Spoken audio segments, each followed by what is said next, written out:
It's Wake Up Wyoming with Glenn Woods.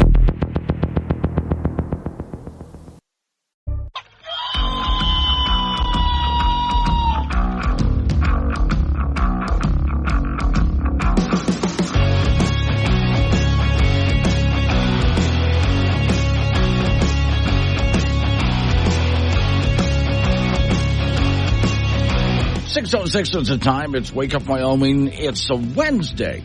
So over the hump we go. Today's show is sponsored by Squid-Flavored Donuts, bringing the flavor of the ocean to your breakfast pastry. And as I've mentioned before, if you don't want that first kiss, or you want to make sure it's a last kiss, and sometimes they're both the same thing, that's what you eat. Warning, this show contains reference to guns, liberty, limited government, low taxation, the cult of climate change, free thinking, cigar smoking, short people, rubber chickens, Karen's bureaucracy, liberal buzzwords, tour runs, traffic, toilets, terrible jokes, and more. No apologies will be issued. Guest callers may express any opinion they want without fear of being canceled. Unless you're a loudmouth jerk like Dave, then Glenn will hang up on you.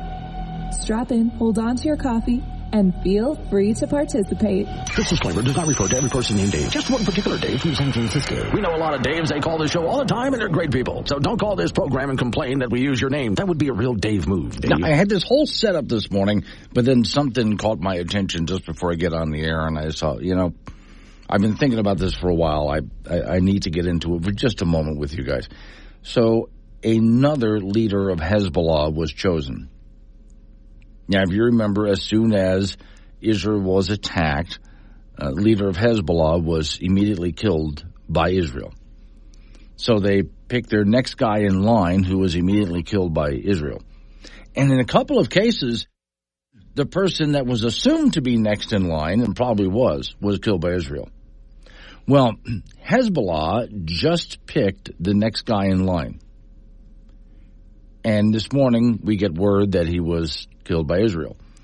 In which case, if I were a member of Hezbollah and all of my friends around me were patting me on the back, congratulations, we've elected you our leader, I would turn to them probably with tears in my eyes and ask, why do you hate me? Why do you want me dead? Why are you trying to kill me? No, I don't want the job. Don't even announce it to anyone. Don't. And immediately I wouldn't go home at the end of the day. I'd go live somewhere else. So, yeah, as far as I'm concerned, making anyone a leader of a terrorist organization, because the United States has killed leaders of terrorist organizations too. So the way I look at it is, if you want to kill somebody that you know, just somebody you would like dead, get them declared leader of a terrorist organization, and immediately, either the United States or Israel or somebody like that, will take him out. It's a great way to off somebody, and you're not guilty of it. You didn't do anything. You gave them a position of honor. They should be thanking you as that missile zeroes in on their car or their house or something like that. Okay.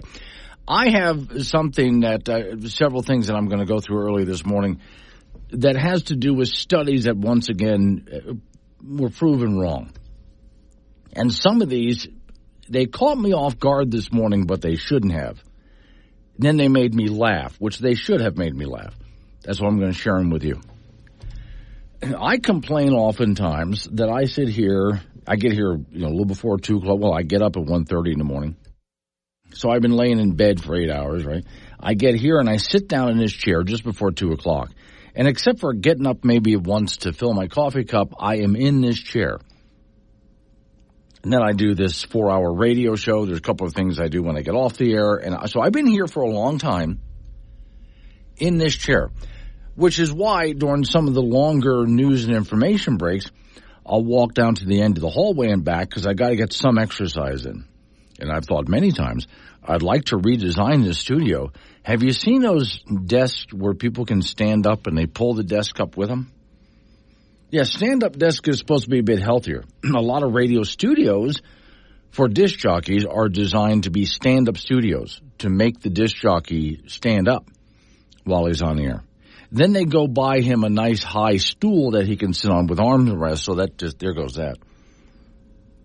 So there's quite a few people who have gotten into these stand-up desks, which I've seen in there. I've been some in different offices around here in this company that I've seen people bring in so they don't sit all day. And I've often thought, that's got to be a healthier thing, right? For those of us who are sedentary, this will get you out of your seat. It's got to be healthier. Headline, standing desks, bad for your health too, study says. Oh, a global market for standing desk is booming, the story says, and has reached up to about $12.6 billion. These desks have been hailed as a simple fix for a lot of health risks associated with sitting all day. However, recent research suggests that standing might not be healthy for you either. So which is it? What would you like me to do? Probably a little both. Let's read on. A new study from an Australian company involving over 83,000 participants found that prolonged standing may not improve your health, could even increase the risk of certain circulatory problems. Researchers discovered that standing for extended periods of time did not reduce the risk of heart disease or stroke. In fact, spending too much time either standing or sitting was linked to a higher risk of problems such as varicose veins, feeling dizzy, lightheaded, etc., etc. The phrase standing is the new smoking. I haven't heard that one before, but apparently that's become popular in the past decade, highlighting the dangers of a sedentary life plan. Prolonged sitting has been associated with obesity, diabetes, cardiovascular disease. In response, standing desks emerge as a trendy solution, offering a way to reduce sitting and just something different for your daily routine. But there is solid evidence to support the standing. Is there solid evidence to support the standing desk? Well, the study participants were using a device to track their sitting and standing and physical activity over several years. This objective measured using what they think data. Okay, reported self-information. I'm just kind of skipping ahead here. Okay, so apparently there's an increase in circulatory problems if you stand too much. And again, it gets into the whole varicose veins and et cetera, like that. So you need to constantly change your position, the study says. Don't just stand, don't just sit, kind of up and down, keep changing your position. This is what they're telling you now. My point with all of this is every time they come up with a study that says you need to do this and stop doing that, there's a study that comes along later that says, on second thought, never mind. Now, on that note, and I'm going to play it for you after we get done with this news and information break coming up here. I haven't played it in a little while. There's that bit that I have, don't eat that. This is where a guy keeps appearing in people's kitchen. He's a time traveler, telling them, don't eat eggs, they're bad for you. Second thought, they're good for you. Don't eat steak, it's bad for you. Second thought, it's good for you. Back and forth it goes. Well, this is because I have a new study that talks about those plant-based burgers, which is not really a burger, versus beef burgers, and which is supposed to be healthier for you. Because once again, a study came out, you should be not eating meat, you should be eating this plant-based stuff over here. It's much better for you. Is it really? And once again, some study shows probably not. They say cows are bad for the environment because all they do is eat plants and fart. Just like vegans. Got something to say? Call 888-97-WOODS or chat with Glenn on the Wake Up Wyoming mobile app from K2 Radio. 6:22 is the time. It's Wake Up Wyoming. So if you're listening to the Ag Report that we just played on these radio stations that carry this program, it just said what I was talking about. I didn't know they were going to do that, but it's perfect. So they were listing studies, and let's put that in air quotes, studies, that talk about what foods you should or shouldn't be eating, and don't eat too much of this and eat less of that and stop eating meat and et cetera, et cetera. Studies that get debunked over and over again. And we all know what the real, what you should really be doing. is just make sure you don't overload on more than one thing. In other words, if you're doing nothing but eating vegetables, that's not good for you. But if you're doing nothing but eating meat, no, you want some vegetables in there too. You got to balance this stuff out, right? So a lot of what you hear is just garbage. So before I read the next study for you, remember this. Wait! Stop! Don't eat that food! Who are you? What are you doing in our house? I'm from the future. I'm here to warn you, don't eat that food. Why not? The eggs, they're full of cholesterol. What? Cholesterol, it clogs up your arteries. Eating even just one egg can dramatically increase your chance of heart attack. Don't eat eggs. Oh my God, thank you. You're welcome. Godspeed. Well, I guess I better take those eggs. Wait! Stop! You're back! Yeah. We were wrong about the eggs. How? Well, it turns out there's two types of cholesterol. There's good cholesterol and bad cholesterol, and eggs actually have both. So you can eat eggs, but just don't eat the egg yolks. So stick with the egg whites. Yes, thank you. Godspeed. Wait! We were wrong about the eggs. Again? Yeah, okay, so it turns out that the amount of cholesterol in a food doesn't actually affect how much cholesterol ends up in your blood. The eggs are probably fine. In fact, we sort of don't even know what cholesterol is. But the steak! You can't eat the steak! Why not? Turns out that red meat increases your chance of heart attack. You have to cut out red meat. So no steak! Godspeed. Wait! We were wrong about the steak. It's the toast. Man was not meant to eat bread. What do you mean man was not meant to eat bread? Well, if you think about it, human beings should really only be eating what our Paleolithic ancestors ate. So, therefore, no bread, no toast. How do you know what our Paleolithic ancestors ate?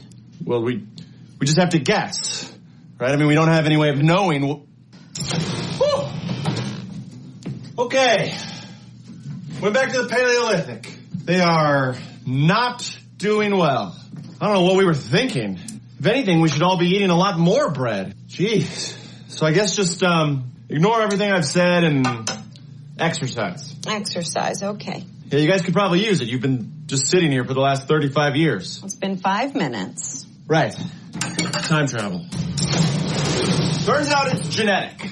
Doesn't matter whether you exercise or what you eat. I'm sorry I ruined your meal. Do you want some eggs? I'd love some. So the latest one, plant-based study, plant-based versus beef burgers. New study shows meat protein packs more muscle-building power. So, if you're trying to build some muscle up, well, you think about what does a vegan look like compared to someone who's lifting weights and trying to build muscle? They eat meat. It may be, the story says, time to put beef back on the menu. A plant-based meat alternative, which they say in the story continues to gain in popularity. No, it hasn't.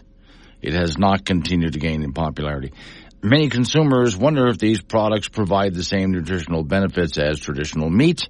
New studies suggest no, finding that regular beef burger stimulates muscle growth more effectively than the same amount of soy or based meat alternatives. Researchers at the University of Arkansas compared how the body processes protein from traditional beef patties versus, like, for example, the Impossible Burger, which they mention in the study, one of the leading plant-based alternatives. These results show that while plant-based alternatives can eventually achieve similar effects, it takes much more to do it over a longer period of time. So, I'm saving this story here. I'm gonna do my own little write-up on this. But yeah, if you are trying to stay healthy and you want to build some muscle or keep the muscle that you do have, you do it a lot more effectively than if you just eat some meat, rather than trying to eat a lot of Impossible Burgers to get to the same effect. Well, there's so much waste in the world, and finally it dawned on us, why go to the grocery store when we've got this portal in the backyard that's constantly spewing raw meat?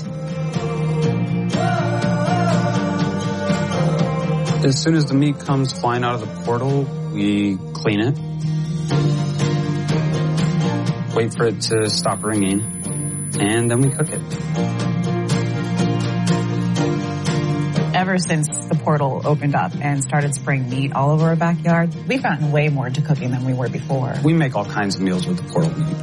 Gourmet meatballs, carne asada. Burgers are probably our favorite. When we used to get the meat from the grocery store, we never knew where it was coming from. It's really reassuring to know that the meat we eat now comes straight from the portal in our own backyard. No GMOs, no preservatives, no bones whatsoever. Just raw, fresh meat from an unidentifiable animal. And so much blood. All right, just hungry. The portal meat is fresh, it makes a stream in black and white, and it tastes great.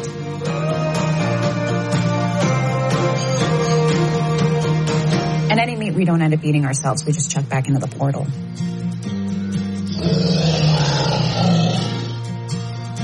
We're pretty much 100% waste-free now. Yeah, just about. Feels great. Cheers. Cheers. Coming up on some local news that we have to take care of. We're going to roll into weather forecast after that. You and I get back into it. 888-97 Woods, the phone number. That's 888-97-WOODS. It's Wake Up Wyoming.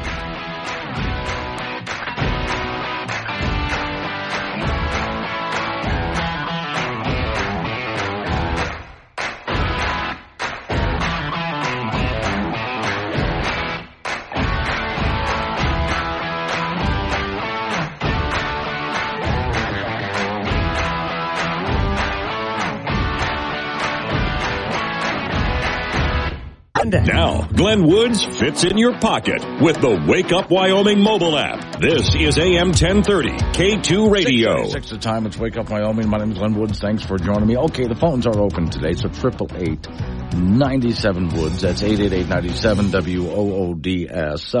I got a conversation going. I was going to go on to something else, but you guys are on a roll now with this one. So let me get everybody else up to speed. First off, I came across a study. You always got to put those in air quotes.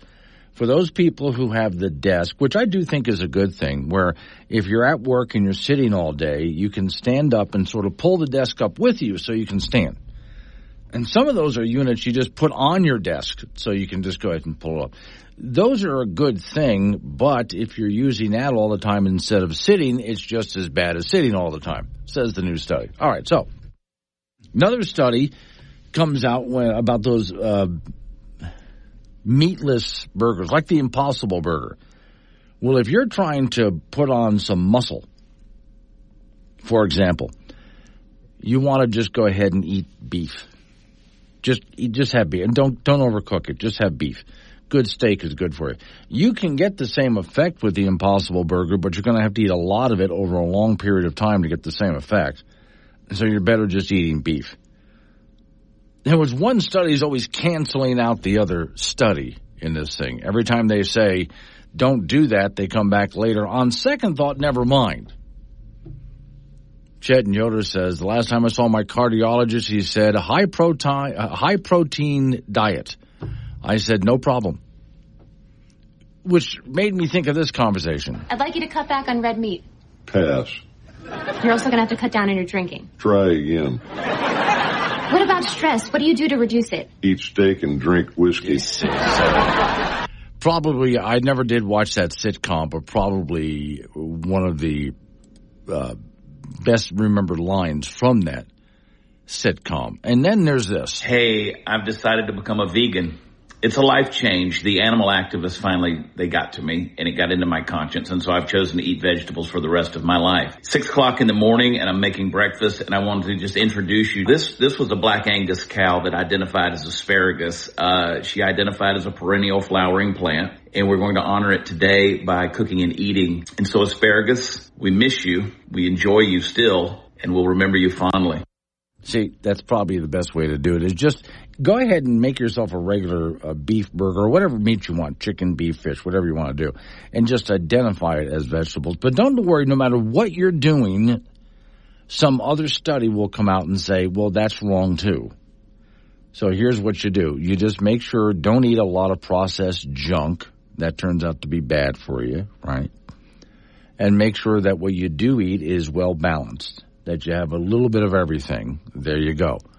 That's about it. There's not a whole lot more you can do because no matter what you do, not only is it not healthy no matter what you do, according to some study, but no matter how you eat, somebody is offended by it. And that's the part that really gets me. You choose a certain lifestyle. You decide this is what you're going to eat. And there's some group out there who's offended by what you're doing or annoyed by it, whatever the case is. In which case I would say do whatever you think is best for you. Make smart choices, but variety is best. That goes back to the whole conversation about those desks, which are the stand-up desks if you choose to stand for a while. What I was reading is if you do sit for a period of time while you're working, that's a good thing. And then if you stand, it's a good thing too. Don't do one or the other. Being a vegan, not just a vegetarian, being a vegan is not a healthy choice. But going all meat, and there are people who try doing that, we're just going to eat nothing but meat all the time. Well, that's not necessarily a good choice either. You got to kind of mix things up. Whatever the case is, there's always going to be the next study telling you, and the media is going to get hyper about it too. That's the other part that really gets me. Whenever they come out with the next study, news media, chances are, will be all over that study telling you this is what you're supposed to be doing according to this study. Well, they're just looking for something to be controversial. And oftentimes when the study comes along and debunks the original study, they don't re-report it. They just don't. So if you're wondering, how do I keep up with all of this? I would say, don't worry about it. Red and Cast. Morning, Red. So everything in moderation. Don't listen to the media. Don't listen to science. Well, I'm someone who follows a lot of science, but I don't listen to what is often claimed to be science that really isn't. A lot of times you're being told this is what the science says, and what they're repeating isn't what the science says at all. But you're right, though, about that. Everything in moderation, and make sure you do take a little bit of a variety. That's why when I sit down to eat a nice meal, I make sure to get my salad, my veggies in, get a little bit of meat in there too. Nice big fat cigar after. That's got to be healthy, right? So I just went to the grocery store. Was going through the meat section, and apparently some of them PETA just came through and put stickers on the meat packages that had the name of the cow and said, this is what my name used to be. Well, I still call you by that name. I don't really care, Millie, or whatever your name was, because I plan on eating you and your whole family. So you tell Betsy and Blue I'm coming for their asses, too. They put the wrong sticker on this cow. They should have named her Delicious. Local and mobile across Wyoming and beyond with the Wake Up Wyoming mobile app. This is AM 1030 K2 Radio. 6:48 is the time. It's Wake Up Wyoming. Also go to the Icebox. Bring Gambino's waiting by. So I trust you stopped by and filled your pockets. Yes, I did. It's okay. You know, these Reese's Fast Break, that's really good stuff. It really is, yeah. The Mr. Goodbar stuff I'm not so sure about, only because remember that movie, Looking for Mr. Goodbar? Oh, then that's got you triggered now at this point. Yeah, I'm not going there. No. M&M's good? Every day. Every day, okay. All right. So you just keep loading it up. No, that's the last load. That's it? No, okay. It is wait, now. When is Halloween? Today is the 23rd. Oh, it's next Thursday. Yes. Come on. Look, that is a full bowl of candy. It's not going to last very long, and you know it. Yes, because of you mainly, but that's okay. Still, I'd say if you see the bowl missing completely, then you know you have a problem with me. Well, in fact, I was on social media, and someone put a picture of a bowl of candy up, and with a bunch of different candies in there, and then they asked the question, which one would you grab first? And my answer was the bowl. Yeah.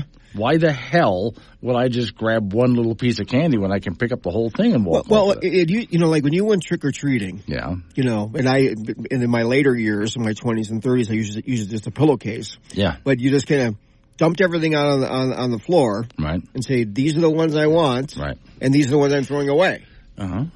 Okay. So I mean, it's a real simple thing. Okay. I have played. In fact, I might just play it this morning since we are getting kind of close here. There is a guide to Halloween candy trading. Trade, yes. So you sit down with all of your candies, the ones you don't like, and you trade with people because they have stuff they don't like. and you might be able to work a deal out. Yeah, and then the pile of we don't want this stuff gets bigger. Yes, just right in the it's a shame, but no, it's a very funny bit. In fact, what I'll do in your social media, I will send you the video for it, which is hysterical. And I always play it every single year at this time because kids need to know or they'll be taken advantage of. And don't forget the mom and dad tax. Oh yeah. Yeah. Or that video that the mom and the dad go to the kid, I ate all your candy. Oh, that was on Kimmel's show. Yes, yeah. I consider that just cruel. It's hysterical. All right, in college football, the Wyoming Cowboys will be at home on Saturday night in Laramie to take on Utah State. Both teams are awful this year at 1-6, and the Pokes are coming off a 24-14 road loss to San Jose State to drop them to 1-2 in Mountain West play. Cowboys will employ 2 quarterbacks this week thanks to continued poor play from starter Evan Svoboda. The offense and the passing game have been stagnant, and he threw a bad interception in the fourth quarter of that game on a screen pass, and he's done that before. But now he'll be joined by redshirt freshman Caden Anderson, who threw 2 interceptions himself in the San Jose State game. If you thought Wyoming was bad, Utah State is worse. It'd be a disaster for the Cowboys to lose this game, especially against a sieve of a defense that Utah State puts on the field. So far this season, the Aggies have given up 50 points to New Mexico, 50 to UNLV, 62 to Boise State, 45 to Temple, and 45 to Southern Cal. And UW 3.5-point favorites in the game, so this may not attract a whole bunch of interest. 5 p.m. kickoff from War Memorial Stadium on Saturday. We'll have it for you on K2 Radio in Casper and KOWB in Laramie. National Football League, some former Wyoming Cowboys did quite well over the weekend. Casper native and Cincinnati linebacker Logan Wilson with 10 tackles, 6 of them solo in the Bengals' 24-14 win over Cleveland. Wilson was on the field for 84 defensive snaps in the game. Buffalo quarterback Josh Allen, 21 of 33 for 323 yards and a pair of touchdowns in the Bills' 34-10 win over Tennessee. And New Orleans defensive end Carl Granderson with 3 tackles in the Saints' 33-10 loss to Denver back on Thursday. Laramie native Frank Crum got in there on the Bronco offensive line for a couple of snaps, and he was also on the field for a couple of special team snaps. Division I college volleyball, the Wyoming Cowgirls lost to San Diego State over the weekend in 3 straight, so they are 3-5 in Mountain West play, 11-7 overall. They'll be at Air Force tomorrow. In junior college volleyball, Casper College 7-21 on the year after a 3-1 loss to Central Wyoming and a 3-0 win over Northwest DePaul. The Birds will be at Western Wyoming and Rock Springs tomorrow. The LCCC volleyball team in Cheyenne is 10-16 after a 3-1 loss to Eastern Wyoming and a 3-1 win over Gillette. They'll be at Central Wyoming and Riverton coming up on Friday. That's it in sports. So I did put up, and we'll get into it probably next hour, a little post about how with that Cowboy draw we're supposed to be a BOGO thing whenever they win. Yeah. And there's a lot of us who are counting on that lottery for our retirement because we haven't saved a damn thing. Well, yeah, I mean, my guess is that if you're counting on Cowboy draw to, be sustained in life. Yes, you're an idiot. Yeah. But they're not helping. And don't wait for the Cowboys to win so you can get 2 for 1 either, And good luck with that, too. Totally screwed up. All right, thank you, Frank. Coming up on some local business we got to take care. We're going to roll into news time after that national local update on the weather forecast. You and I get back into it again. Morning, Bunny. Bunny's there in Cheyenne sending me notes. Aloha, howdy is how she always starts off every note. Wake up, Wyoming.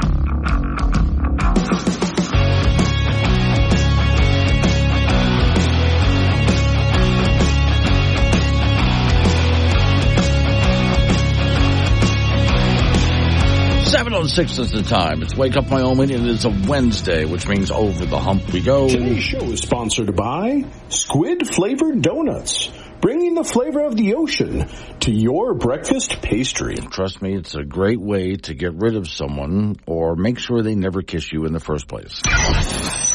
Warning, this show contains reference to guns, liberty, limited government, low taxation, the cult of climate change, free thinking, cigar smoking, short people, rubber chickens, Karen's bureaucracy, liberal buzzwords, tour runs, traffic, toilets, terrible jokes, and more. No apologies will be issued. Guest callers may express any opinion they want without fear of being canceled. Unless you're a loudmouth jerk like Dave, then Glenn will hang up on you.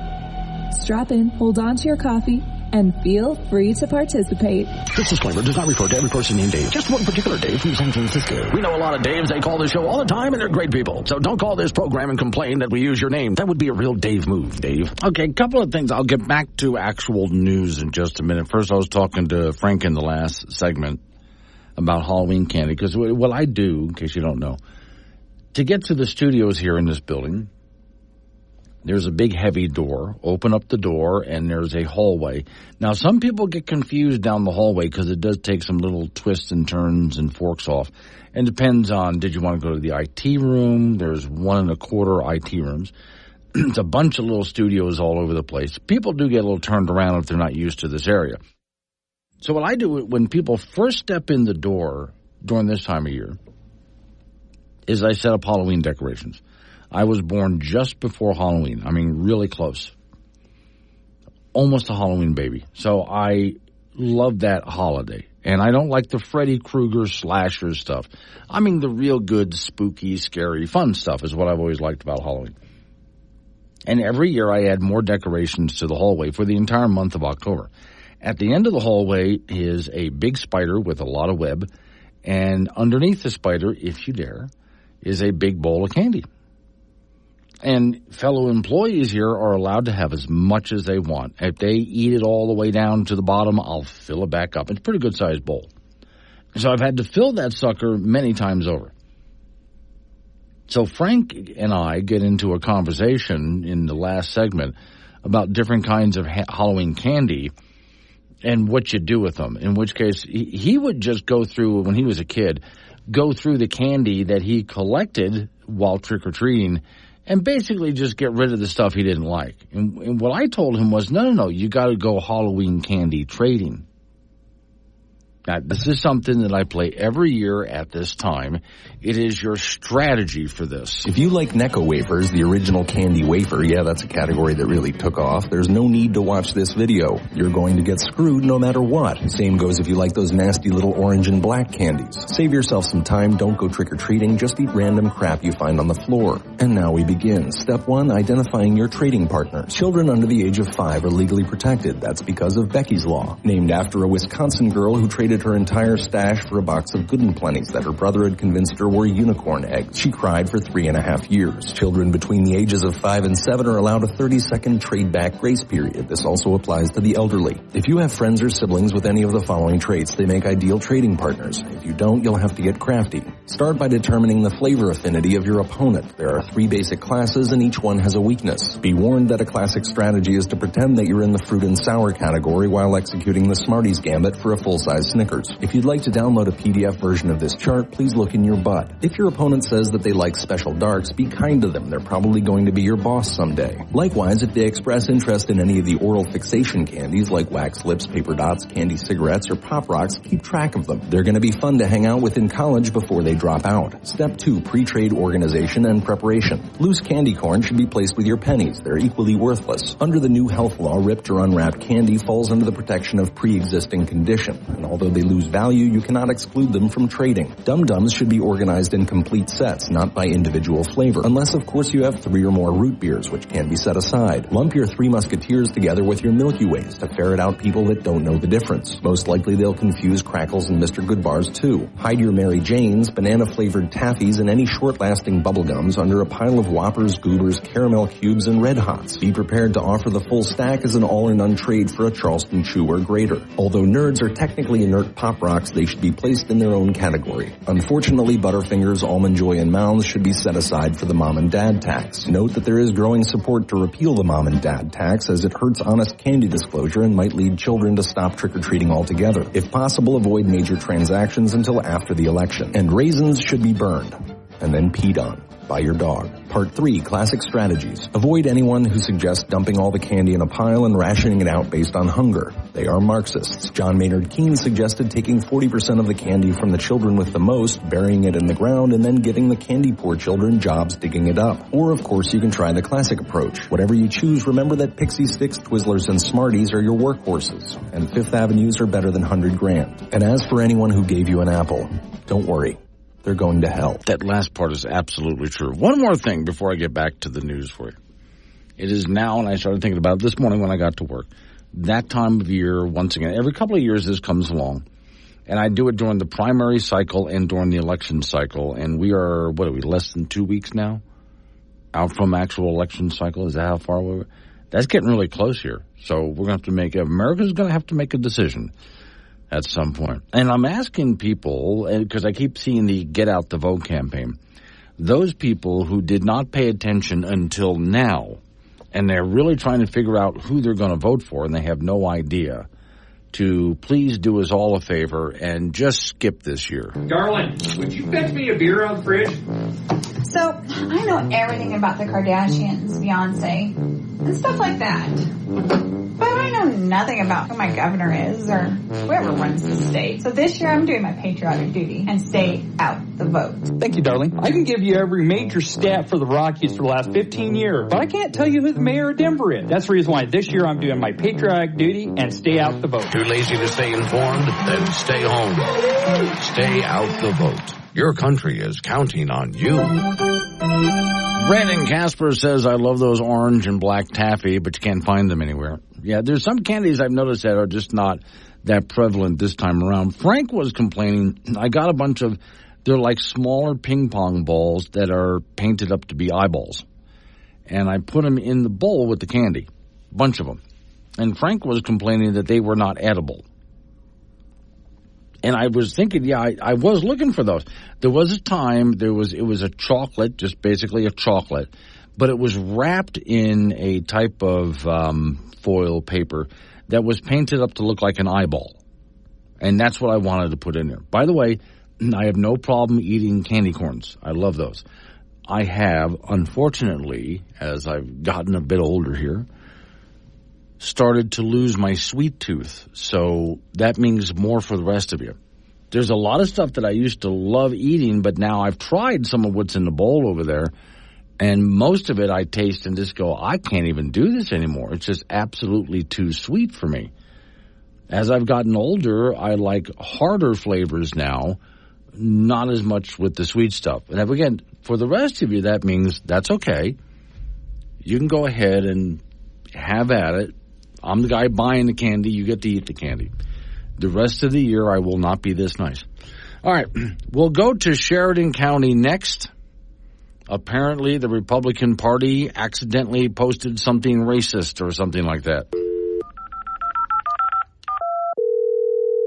The person you have dialed has reached their people limit for the day. Please hang up and try back tomorrow. If it's happening in Wyoming, it's on Wake Up Wyoming with Glenn Woods from K2 Radio. Join the conversation at 888-97-WOODS. 7:20 is the time. It's Wake Up Wyoming. See, Stephen Casper is telling me he mixes candy corn with peanuts. It's like a salted nut roll. I'll have to try that. Okay. And there's one that's kind of a soft chewy and the other's a little harder chewy, I guess. I'll have to give it a try, see what I think. Okay. According to Cowboy State Daily, a racist post shared by Sheridan County Republican Party on Facebook was up for about 35 minutes Tuesday, then deleted. The party chairman said it had crossed the line. So they do tend to put kind of edgy things on this website in order to get people's attention. But apparently someone went just too far. The county party shared a post made by someone else featuring so it didn't come from the county party itself, but from someone else, featuring a photo of former President Trump during the Sunday campaign event when he was at Pennsylvania and McDonald's restaurant, which, by the way, the left is still going nuts over, which is good because the more they talk about it, the more it keeps Trump in the news, which is keep going, because they're making themselves look bad. This could have been over in a day. It could have been a quick photo op and we could have moved on, but they're still talking about it. Under the photo was a racial slur. and a number of stereotypes comparing Trump to African Americans. A vulgar slur was crossed out from the post that the Sheridan GOP had shared. Sheridan GOP commented, while not really a thing in Wyoming, you must admit this is rather funny. And then finally it was said, not in good taste. Brian Miller, chairman of the Sheridan GOP, said the post was regrettable and ordered it to be taken down as soon as he found out about it. So again, they do tend to post some kind of edgy things, and then they get attention off of that. But this one they thought was over the line anyway. So, okay, that's just one story I wanted you to be aware of in case that comes popping up anymore. Then another one that and I never tell you who these people are because I don't want you to go to their website. I don't want them to get any traffic. They don't really get any traffic, which is why. But it's a very liberal website in Wyoming, so Wyoming hardcore leftists. Right? And these are people who want to raise your income tax. They want an income tax for the state of Wyoming. They hate reducing taxes. Of course, they hate Donald Trump, too. But all right. So the headline for the article is along the lines of they want you to raise your hand if you'll vote to protect public education.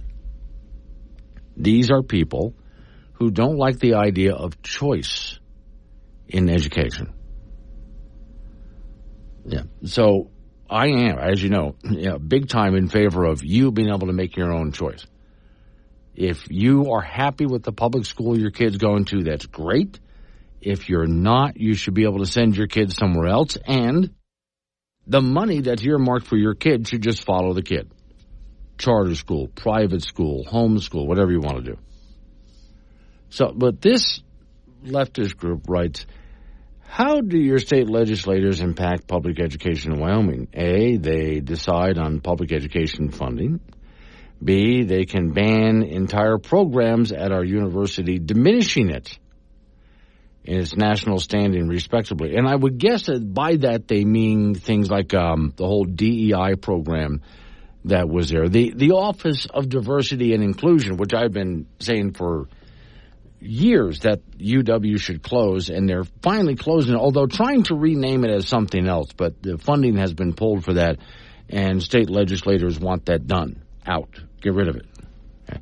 Next, they can target small groups of school children to vilify, stigmatize, and publicly bully. I've never seen them do that. I would like that one explained to me, or D, all of the above. They say if you were watching the last legislative session, you know the answer to these are option D, all of the above. Your legislators have some enormous impact on education.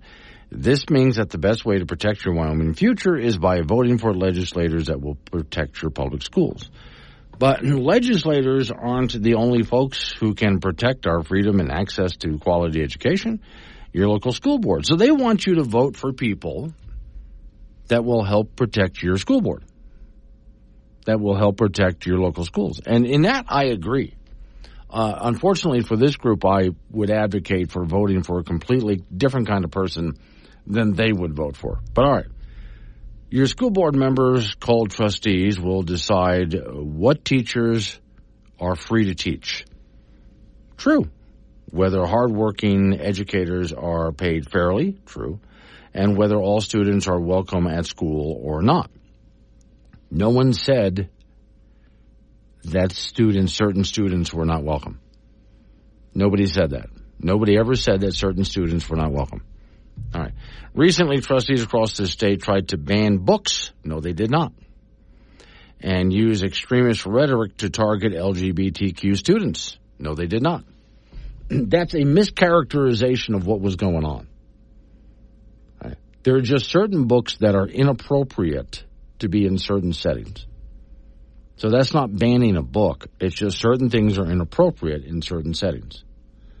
So if a book is, and I talked about it myself on the air here, if a book that was designed to be a kid's book, but it's very graphic in nature, well, some parents don't want that in front of their kids. How about that? How about some parents don't want their kids indoctrinated either? How about that?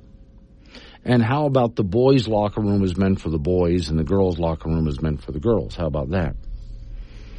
Yeah, all right. But then again, we're dealing with a hardcore leftist organization here. It said they write, voting for trustees that value public education is important. Well, that's true. Not just for schools, but your community's freedom.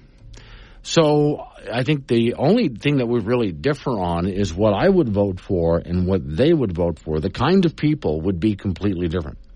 And by the way, once again, not wanting indoctrination in school and not wanting books that are inappropriate for certain age groups in the schools is not a bad thing. That's a good thing.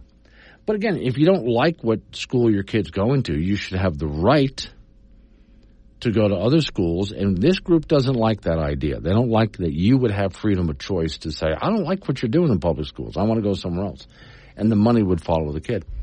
Morning, Rianne. Rianne in Fort Danger. They're now trying to say that the McDonald's was closed and it was all fake. Well, no, it wasn't. The McDonald's that Trump went to wasn't closed. However, it was also not allowed. Most of the general public couldn't get in during the event. But a lot of the people that you saw going through the drive-thru had no idea what was going on. The interior, my understanding, Rianne, is the interior of inside the McDonald's had a lot of reporters and other things going on there. And so the general public was not getting into that McDonald's, okay?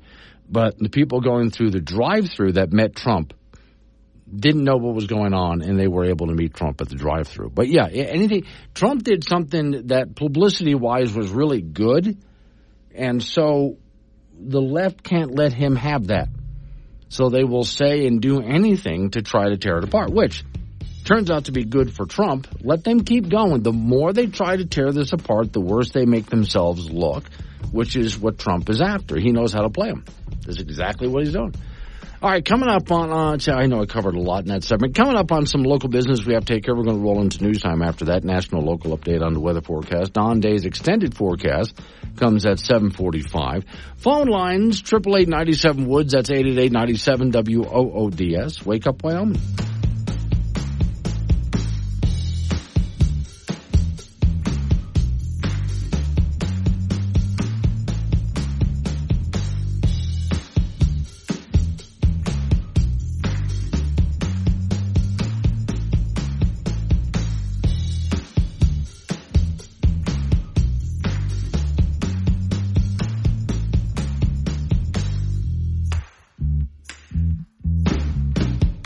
Start your day the right way. Wake Up Wyoming with Glenn Woods on K2 Radio. Join the conversation at 888-97-WOODS. 7:36 the time. It's Wake Up Wyoming. My name is Glenn Woods. Thanks for joining me. 888-97-WOODS, the phone number, 888-97-WOODS. All right, let me do the McDonald's thing again real quick. See, I looked at it as, was it Sunday that Trump went to McDonald's? And I looked at it and I thought, yeah, there's going to be a left-wing meltdown because this is actually a really good move. And part of it I know is because Kamala Harris keeps saying that she worked at McDonald's, but there's no proof that she did. I don't care either way, whether she did or not. Doesn't mean anything. But Trump is trying to make some points with this. So the way it's portrayed by those on the left is, well, he's talking down to us. He's insulting people who worked at McDonald's. He's making fun of us. No, he's not. That's not what's going on.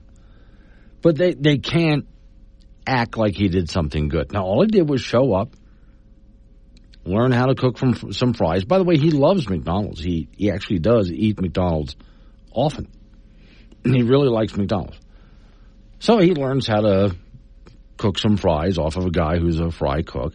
And then he works the windows for a while. And really all he's doing working the windows is I don't even think he was running a register. He's handing out the orders and saying hi to people, which is fine. There's nothing wrong with that. However, the left can't let it go because it might make him look good. And the more they freak out about it, the better for Trump. Now, I just heard this morning, Obama is trying to find out something bad to say about it. Obama, of course, is campaigning for Kamala Harris. And he's stuttering like he normally does, because despite what you were told, Obama was never a good speaker. Turn the teleprompter off. The guy can't talk. Right? So here's Obama trying to figure out what to say. And he starts saying, well, who runs for president, selling merch off of it? And I'm thinking Trump does. So? See, Trump is selling MAGA-Donald's shirts after his drive-through appearance. Now, I do like the meme where Trump goes to McDonald's and he paints over the Mick and just makes it Donald's. That was a good meme. Former President Trump is selling $100 MAGA-Donald's shirts after his drive-through appearance in Pennsylvania McDonald's.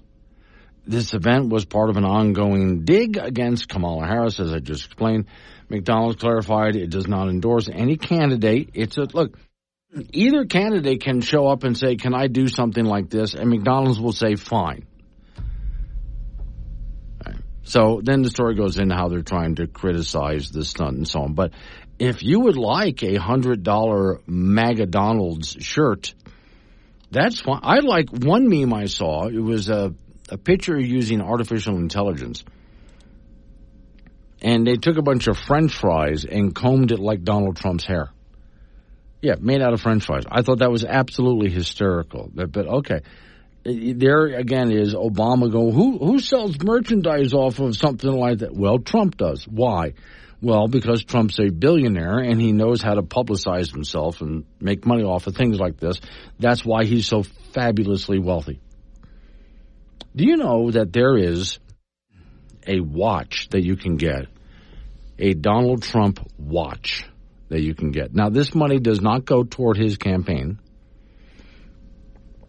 and the watch is made in Wyoming. Yeah, it's a nice watch. It's made in Wyoming. It's expensive, and it's a Donald Trump watch. So he likes to merchandise his name. He understands he has a big name. He's worked for many decades on building that name as a brand name. And so when he sticks that name onto something, there's people who want it because his name's on it. He's got a huge fan base for something like this. And that's perfectly fine. Now, again, showing up to McDonald's to make a point was a smart political move. And Trump really didn't have to do much. He just showed up and learned how to make some fries and handed some orders out the window. That's all he did. Made a couple of political statements to the press, and he was gone. But this thing, we're now on, he did this Sunday. We're now on Wednesday, and the only reason we're still talking about it is because the left won't let it go. Because it makes Trump look good. Now imagine if Trump, or I'd say imagine if the left had just ignored it. Well, there would have been some pictures and video on television on Sunday, and that's all you would have heard of it. You either buckle down and do your work, or you'll end up at McDonald's. We going to McDonald's if I don't do my work? No. Okay, hang on. There's that one. Hold on. And then there's this one. Welcome to McDonald's. What can I get started for you today? Yeah, can I just get a cheeseburger? Okay, is that going to be offered today? Yeah, it's going to be offered today. All right, it's going to be $378.19. Actually, I don't need the cheese. We can take the cheese off. No cheese? Yeah, let's do no cheese. No cheese. All right, that brings your total down to $312.17. That sounds better. All right, and are you going to be paying in full or will you be financing? Yeah, I'll be financing today. Okay. Let's do the finance. All right, and after interest, your total will be $61 a month for 6 months. All right. First window, please. Thank you. So, yeah, that's a good commentary on inflation. That works. 7:42 is the time. Let's get Don Day on. Let's wake up my... The best talk show host in the state, within his price range. Tune in to Wake Up Wyoming with Glenn Woods, weekdays at 6. 7:45 is the time. It's Wake Up Wyoming. Get a good look at the weather across the region, which is sort of back and forth for the next few days, but that's the time of year we're in. So we had a little bit of wind yesterday, Don, and it looks nice today by comparison. I think we're in for a pretty good one until Thursday, right? Yeah, we did certainly see some wind yesterday as we had a little system go across Montana. Today we're kind of in between those systems because there's another one of these little lows that's just going to go and basically take the same path tonight and tomorrow. But This next one's a little stronger. So unfortunately, while there is a bit of a drop in the wind today, it's going to get right back going again tonight and especially tomorrow in the south and the east. But there'll be a little bit of moisture. We'll see some snow showers in the northern and western mountains, a few showers on the plains with this next system. So it's the snow showers up in the Bighorns that we're really hoping for there, and maybe a couple of little things off of Togety Pass. But then we take another break. We do. In fact, a really nice break. Between Friday and Sunday, temperatures go above average. We're under some high pressure, and a really nice weekend to take advantage of. I do think we'll have some, I'll call them nuisance winds. We're just into the time of year where these jet stream winds are getting stronger and stronger, and it gets a little more breezy. But as weekends go in late October, this is going to be a really nice one. Okay. But bigger changes are coming next week. But then back into the weather again. This is what I was saying yesterday. It's slowly sort of easing us into winter. Here comes the next system. Yeah, we've got 2 next week. And these are colder than what we had with that first system that we saw late last week. These are going to be a little more serious in terms of the cold air with them. So we will see, I think, better chances for lower elevation snow. And both systems, I think, are going to be impactful in terms of travel. They will bring significant snow to the mountains, and that includes those areas that need more snow in the fire locations. We have the first one entering western Wyoming Monday. It'll hit the rest of the state Tuesday into Wednesday. Then we're not sure on the timing of the second one. The second one is either going to arrive during Halloween or maybe wait till Halloween night into the following Friday. But it's 2 systems next week, and both are pretty significant. Well, it's obvious where you need to schedule it. Right, exactly. Okay, so get to work on it. All right, thank you, Don. Okay, thank you. To the Icebox we go to talk to Frank Gambino. So, Frank, did you get a chance to listen to the You know what? It was training? Absolutely uncanny. Yes. That this guy identified the same bad candy that I do. Yes. Good and plenty. Mm-hmm. Terrible. Yes. Those chalky things. Don't even know what that. Terrible. How is that candy even corn? Candy? Terrible. No, and I love candy corn. Oh, one is enough. I will take your candy corn. If you don't like candy corn, I will take those. You can have it. Good. Okay. Trash. See, but this is where trading comes in for Halloween. When you get all the candies out there, there's stuff that you don't like, but I will take, so we can work out a deal. And the best part is that there is a parent tax, so that you take the really good stuff and put it in the pile that you have to pay the parents. Okay. Now I'm going to make you feel old. Oh, you do every day? Yes. In Arkansas, there is a telephone booth, the old-fashioned kind, the kind Superman would change into his outfit in. Right? In Prairie Grove, it has become an item on the National Register of Historic Places. Oh, okay. Yeah. A telephone booth. A telephone booth is now on the National Historic Places Registry. You don't see very many of those. No. And I could understand if it was the kind of phone where you put one piece to your ear, the other piece is on the wall, and you got to hand crank it to get the operator. I would look at that and say, make that a part of history. If you can find it. Yeah, if you can find one of those, sure. And you're not going to find one that works anyway, but okay. But a telephone booth is now old enough to be on the National Historic Registry. That, to me, means that I am old enough to be on the National Historic Registry. I think some of the photos from years ago, remember those college kids used to pile into the phone booth? Oh, yeah. Now I look at that, it's disturbing. Yeah, well, also, all of the college kids who used to do a cramathon in a phone booth are now senior citizens. And think about that. When you would watch all of those college kids climb into a Volkswagen Beetle to see how many they could fit in. Mm-hmm.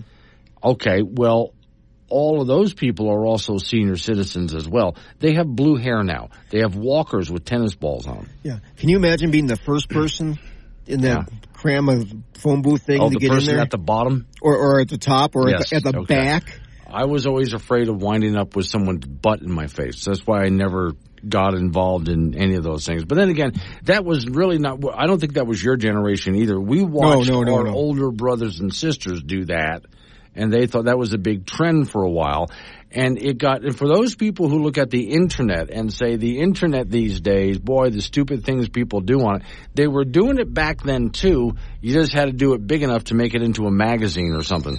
Right, yeah. Stuff like that is more documented now. College football, the Wyoming Cowboys at home on Saturday night to take on Utah State. Both teams have been awful this year at 1-6, and the Pokes are coming off a 24-14 road loss to San Jose State. So they're 1-2 in Mountain West Conference play. Cowboys will employ 2 quarterbacks this week thanks to continued poor play from starter Evan Swoboda.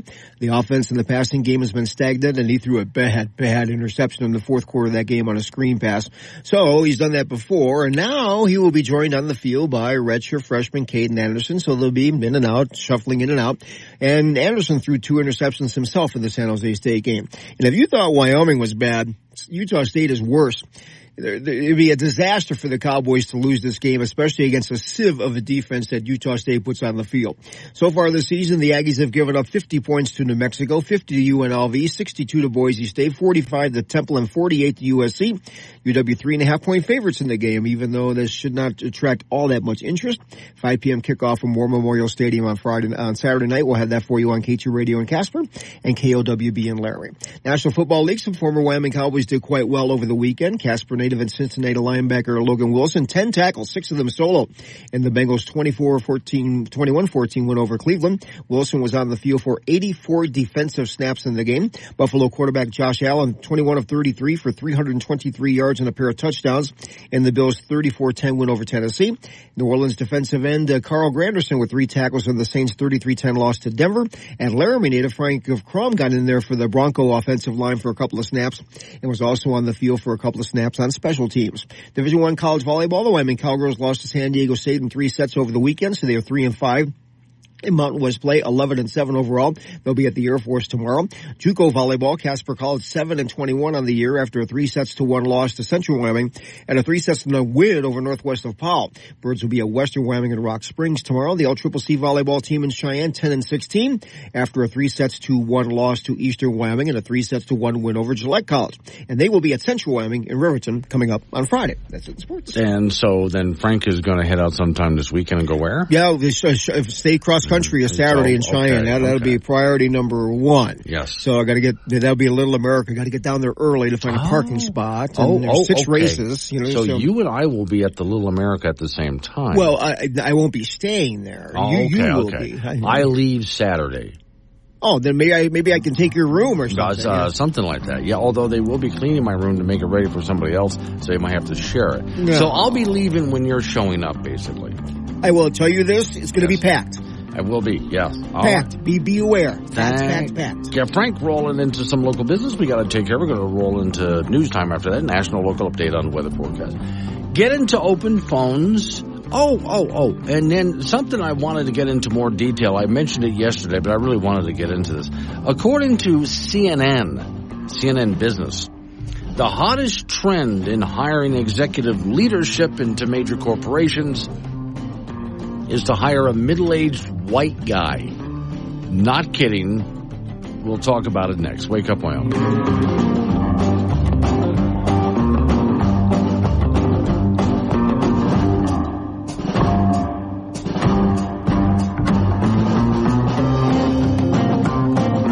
Monday.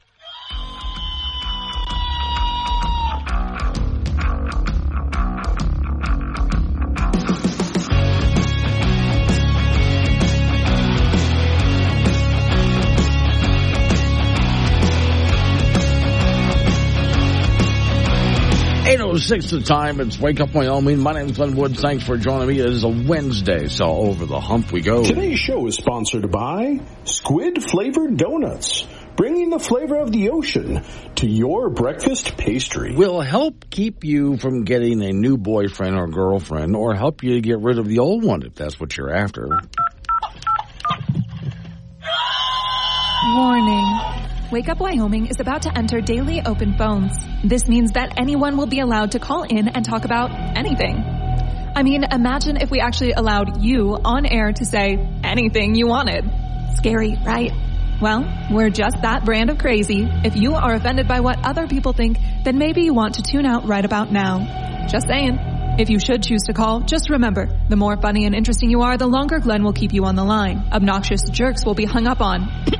Dave, all right, strap in and let's do this thing. 888-97-WOODS, the phone number. That's 888-97-WOODS. You can talk about what I'm talking about. Change the subject, fine. I'll just kind of roll with it. Bert is in Cheyenne. He's texting me on the Wake Up Wyoming app. He's, hi, Glenn. One line from Obama's latest speech bothers me. Quote, America is ready to turn a new leaf. Well, then why would they vote for Harris? Which, by the way, I think is really a good point. The people on the left love to act like they're fighting the establishment. What they don't realize is they have become the establishment. And so if they really want to turn off or turn over a new leaf, they would get rid of the establishment, which is a bunch of socialist liberals that are in government right now. If you really want to turn over a new leaf for America, then you would bring us back to a time when government was small and out of people's lives. You wouldn't be continuing to increase the size and power of government and trying to get government to run everything. That's what really, honestly, turning over a new leaf would be. If you're opposed to the establishment, then you want to quit voting for all of the Democrats who are currently in charge of everything. Not just elected officials, also let's get rid of a lot of the bureaucrats who are also the same thing, in favor of big government, and you go to small government. That's what turning over a new leaf would be. Okay, now, on that note, because it kind of fits, I mentioned this yesterday, but I wanted to get more into it. Yesterday I brought this up right at the end of the program, and I thought it needs more time. So for a while, there was a trend, and it was a lot of pressure that corporations were under. If they're going to hire a CEO, if they're going to put people on the board of directors, then they have to go for basically DEI, diversity, equity, inclusion. In fact, and I got to look up to see, I haven't done it yet, to see where they are with this.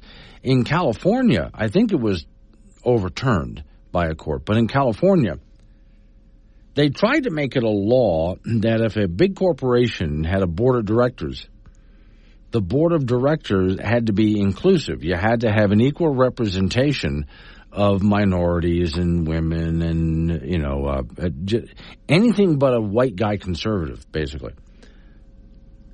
Well, that trend is changing.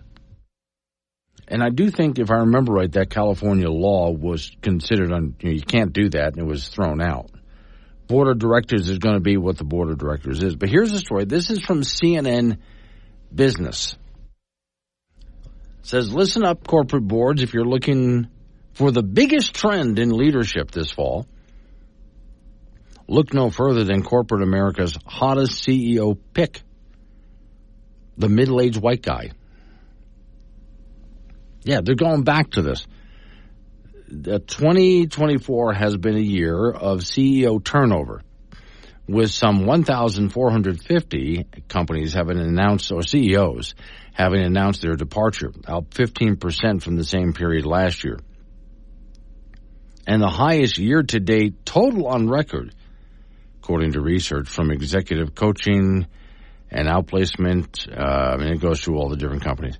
In August, the rate of CEOs that were women fell 0.7% compared to the same time last year. And, of course, the ranks of women and people of color, as they say in the story, has always been thin anyway, but still, there's a lot of companies that were hiring based on DEI, diversity, equity, and inclusion. And so when they would look for a big-time CEO, this is what they would hire.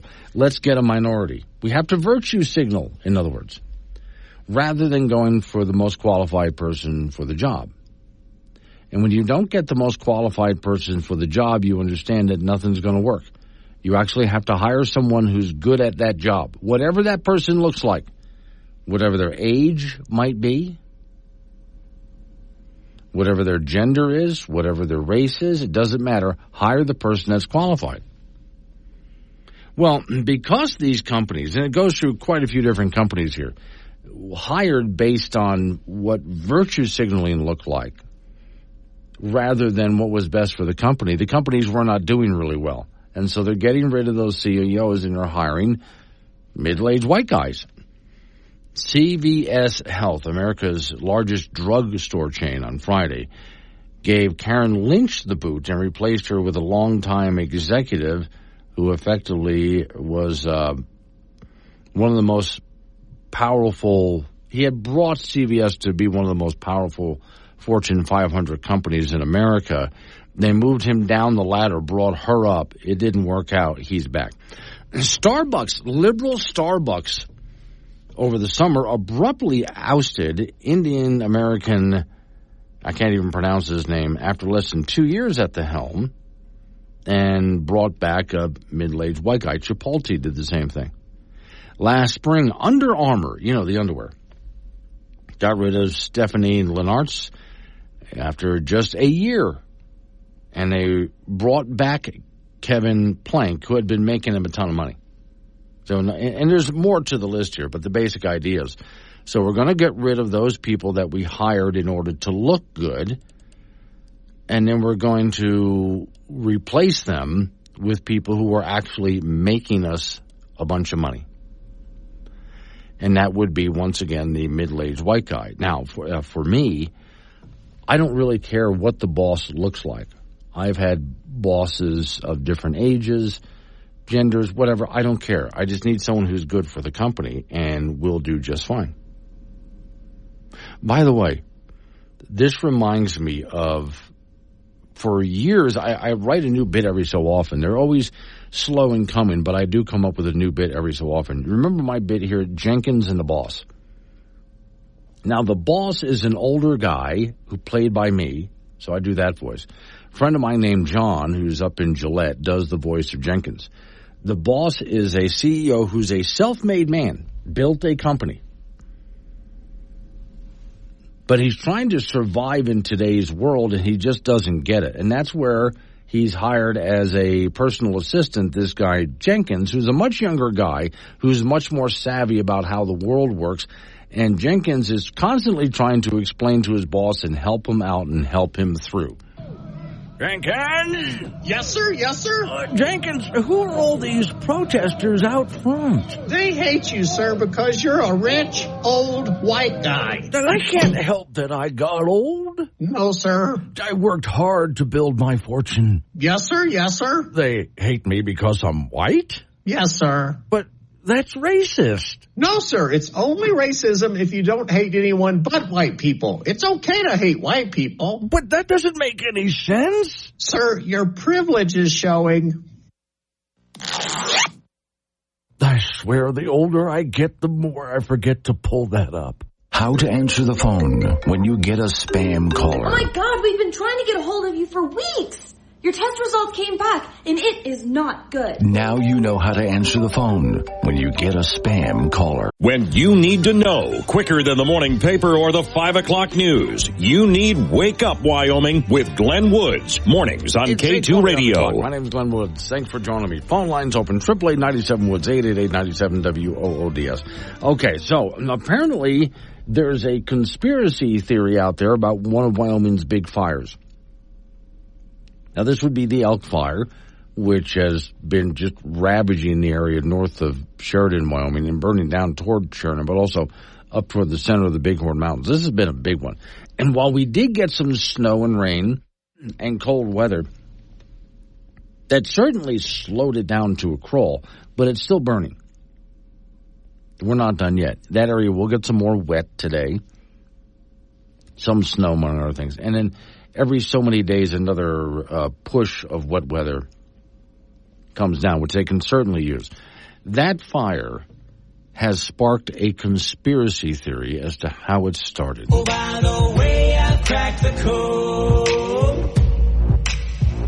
I figured I'd be shadow organizations and the Illuminati know that they're finally primed for world domination.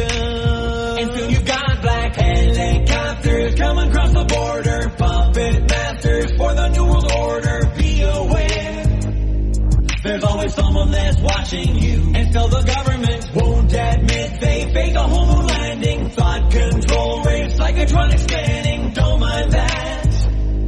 I'm protected cause I made this hat from aluminum foil. Where it had this foil line in case an alien's inclined to probe your butt or read your mind. Looks a bit peculiar. Seems a little crazy, but someday I'll prove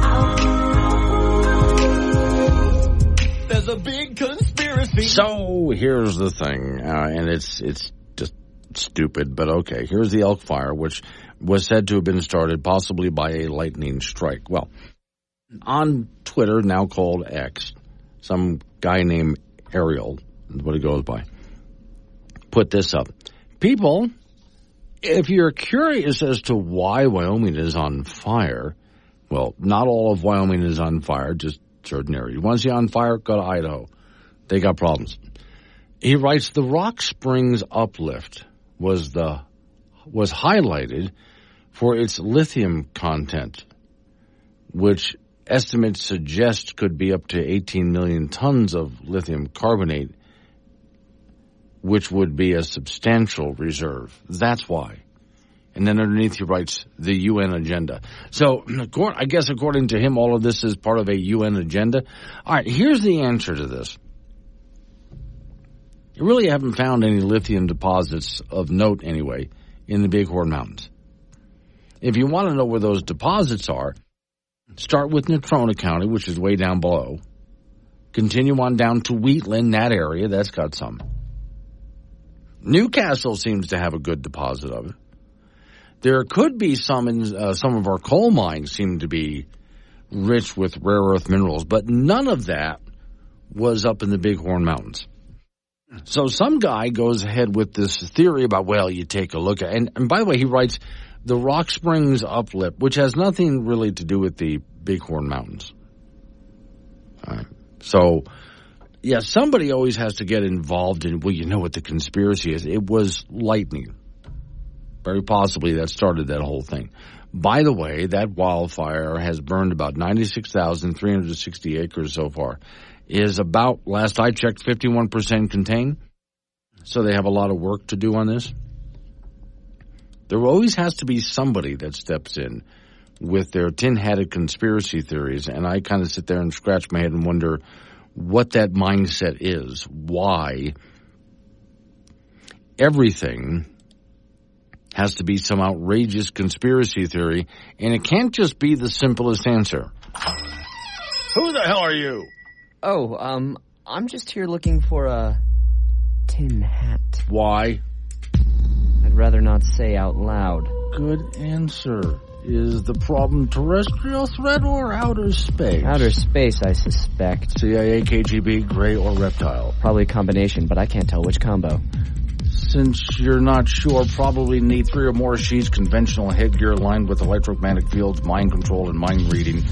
Do you have a cat? Yeah, I do have a cat. You'll need one, too. If they're from Vogon, they'll probably watch you through your cat. Where did you learn all of this? That's classified. Oh, is it? Well, it just seems odd that you know so much. Seems odd that you ask so many questions. You have trouble making sales, don't you? Only sell to those I trust. So, yeah.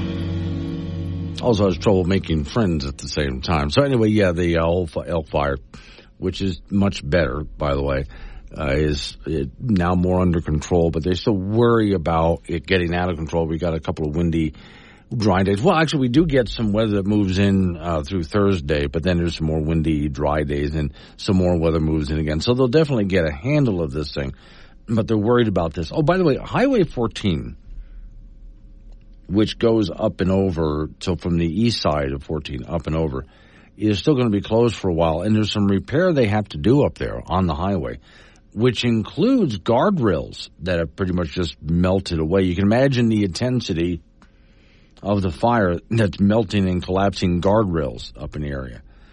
So I'm going to be interested, once this all gets done, once they finally open up that stretch of highway again, to go up myself, just drive up and over it just to see what are they dealing with up there, or what did they deal with, because apparently there's got to be a lot that's burned out. That'll come back. The good news, and we've talked about the good news, here's the good and the bad with those fires. On one hand, those forests in the long run do much better after they've had fire. Fire is a good thing. And same thing when it comes to the prairie areas. It's a good thing that fire goes through and cleanses it like that. And this we all know. And so when we go back through late spring, I keep saying late spring, go back through especially the prairie areas and take a look at what's going to happen with the grasses coming up and so on. It's just going to be wonderful. The bad news is the damage that it does to what humans have built out there, and people who have to start all over again completely from scratch. There's the bad news. So the human disruption is significant. Nature-wise, though, it really does help out the mountains and the soil in the long run. Things will do incredibly well up there. And by the way, for the there's not many conspiracy theorists who think that the Elk Fire was a conspiracy. But just so you know, the firefighters that are up in that area who have been working really hard with the people in that area to make sure to protect their homes, their businesses, okay, and not want those people to get run out. So from the U.S. Forest Service to other agencies that have been out there, they've been no one's been trying to run anybody off. If anything, they're trying to help those people stay. And most of the fires were up in the Bighorn Mountains anyway, not down where the population really was. So once again, there goes the theory of running people off because of lithium or something like that. So, okay, the latest conspiracy, it really didn't surprise me too much that there was a conspiracy theory about that fire, because every time something happens, whatever it is, there's always somebody who's got to step up. You know what's really going on. Well, you have no idea. Here's Bert and Cheyenne. The Wyoming fires are controlled by aliens, or maybe the Illuminati. I'm with you on the Illuminati. If you're talking aliens, I'm saying illegal aliens, not from outer space. They would never do that to us. All right, coming up on some local news we have to take care of. We're going to roll into a weather forecast and a nice long segment of open phones at 888-97 Woods. It's Wake Up Wyoming. No, God, please, no! No! Oh, yeah!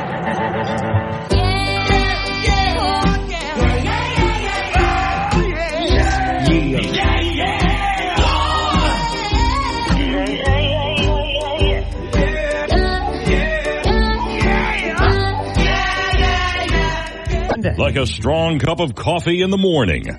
Tasteless, but it'll get you through the day. Wake Up Wyoming with Glenn Woods.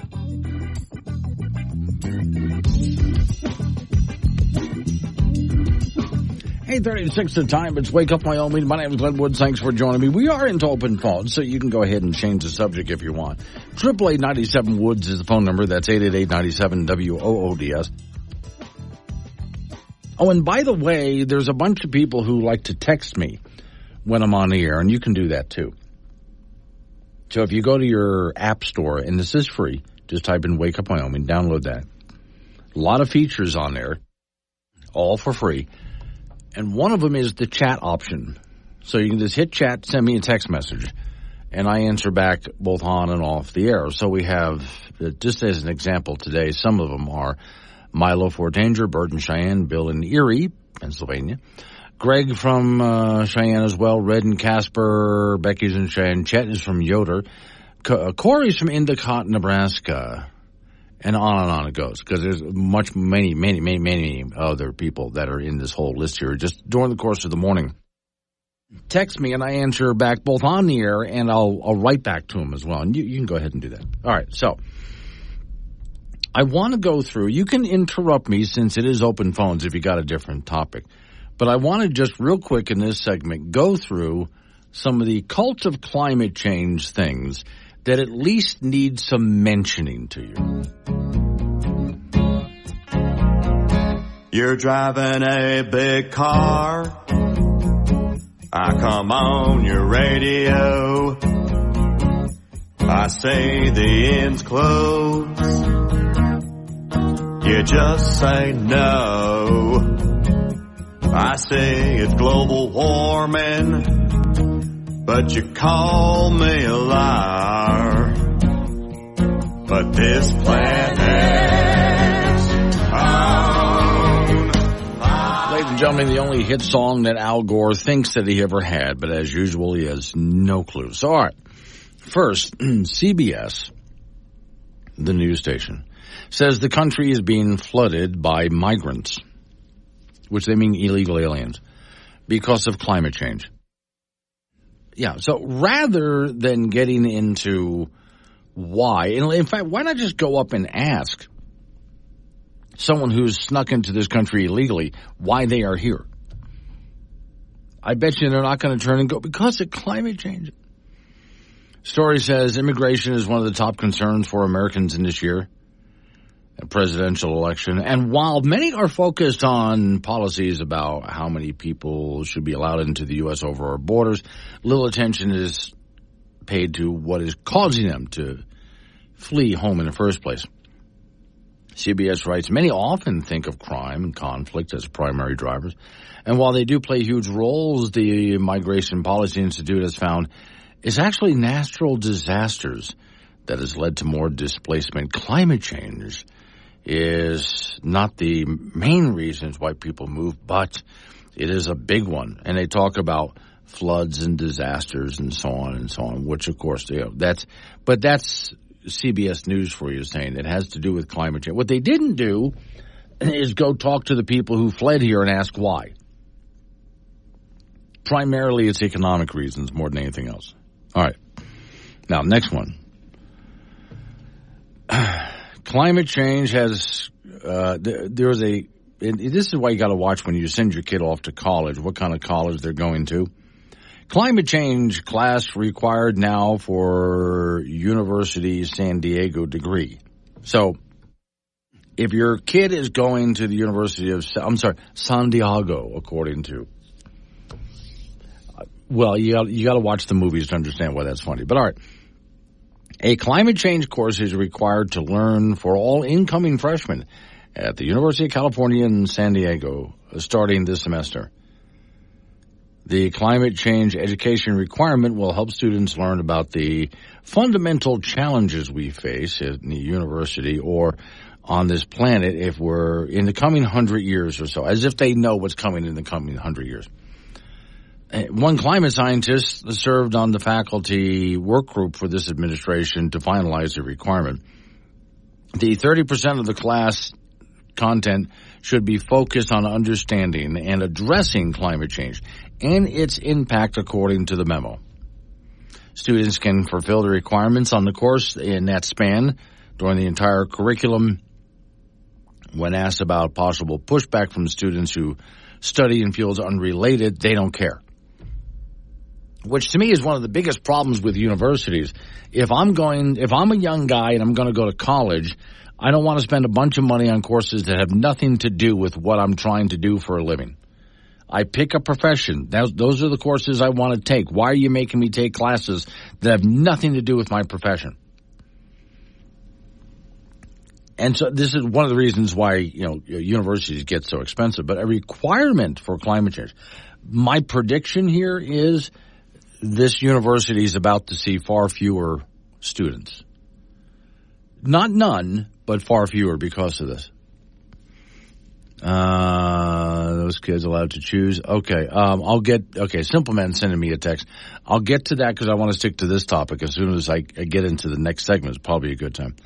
2023's temperature records were not driven by CO2, a scientific paper finds. Now, that's not something you're going to find in major news media outlets, but there's all sorts of scientific papers that major news outlets never cover. So, the story says it is becoming increasingly obvious to serious climate scientists that sudden changes in temperature and weather cannot be directly attributed to long-term effects in what some call human greenhouse gases.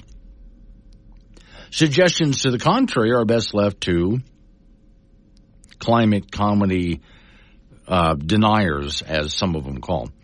Dale, he talks about who's writing this. He says, last year he saw a large spike upwards in the hottest year ever alarmism. It went into overdrive. You remember that. News outlets, so-called news outlets, kept saying, it's the hottest year ever. And yet, while we did have a couple of spikes in heat, nothing was that record-breaking. Okay. And those spikes that we had nothing to do with CO2.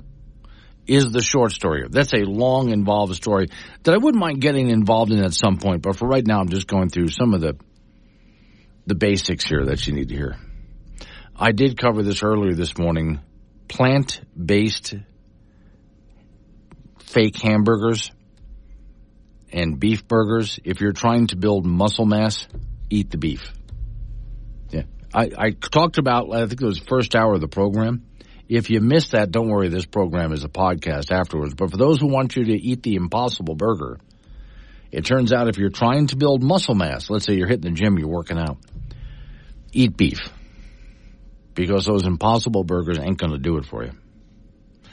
This is also one that got me. The new American dream should be a townhouse. Rather than owning your own house. Because if you own a townhouse, you're in a much smaller place, which is more eco-friendly. And so you need to give up on the American dream of owning your own place on your own piece of property. And just go ahead and get a townhouse, something like that, some apartment somewhere. The United States needs more than 3 million to 7 million homes, depending on which expert you ask. And that's a big jump between them, right? In many parts of the world. And, of course, we Americans, we like our bigger cars, we like our bigger homes. But for those who want to save the planet, they say, well, you should live in a smaller townhouse. My answer to this is that should be entirely up to you. You see, the American dream is your American dream. It's what you want out of your life. That's what the American dream really is. What you want out of your life. And if you want to own a nice house on a nice piece of property, you go for it. But if you don't, and a small apartment is just fine, or a townhouse, you do that. And don't ever buy something because you're virtue signaling to other people or because somebody says you need to give up on your dreams. That's not why you choose to live the way you do. You choose to live the way you do in America because you're pursuing your dreams. Coming up on 846, Wake Up Point. This show contains sarcasm that some listeners may find disturbing. A sense of humor is advised. Chat with Glenn live on the Wake Up Wyoming app. Time it's Wake Up Wyoming. Off to the icebox we go. Frank Gambino is waiting by. Okay, Frank.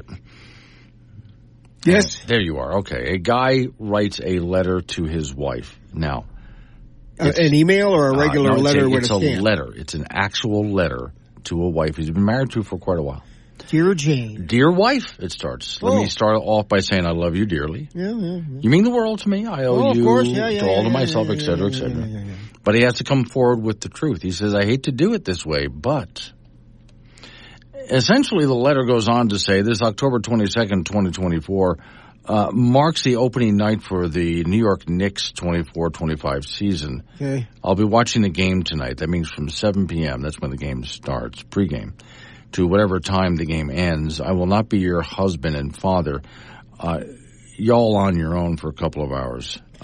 You know what? Anybody who watches, takes 3 hours to watch the NBA, the wife should kick him out and divorce him. Really? The NBA? Okay. So, really? So if it was football, that's okay? Yeah, football's okay. That's okay, but not the NBA. No. What about hockey? Oh, yeah. Now, if he said, hey, the Rangers game, the New York Rangers start the season, and I'm watching the hockey game, she was to go, well, you know what? I want to watch the hockey game, too. Oh, my God. That'd be the worst possible thing. No, it'd be fine. No, that would be. Because the husband does this to escape.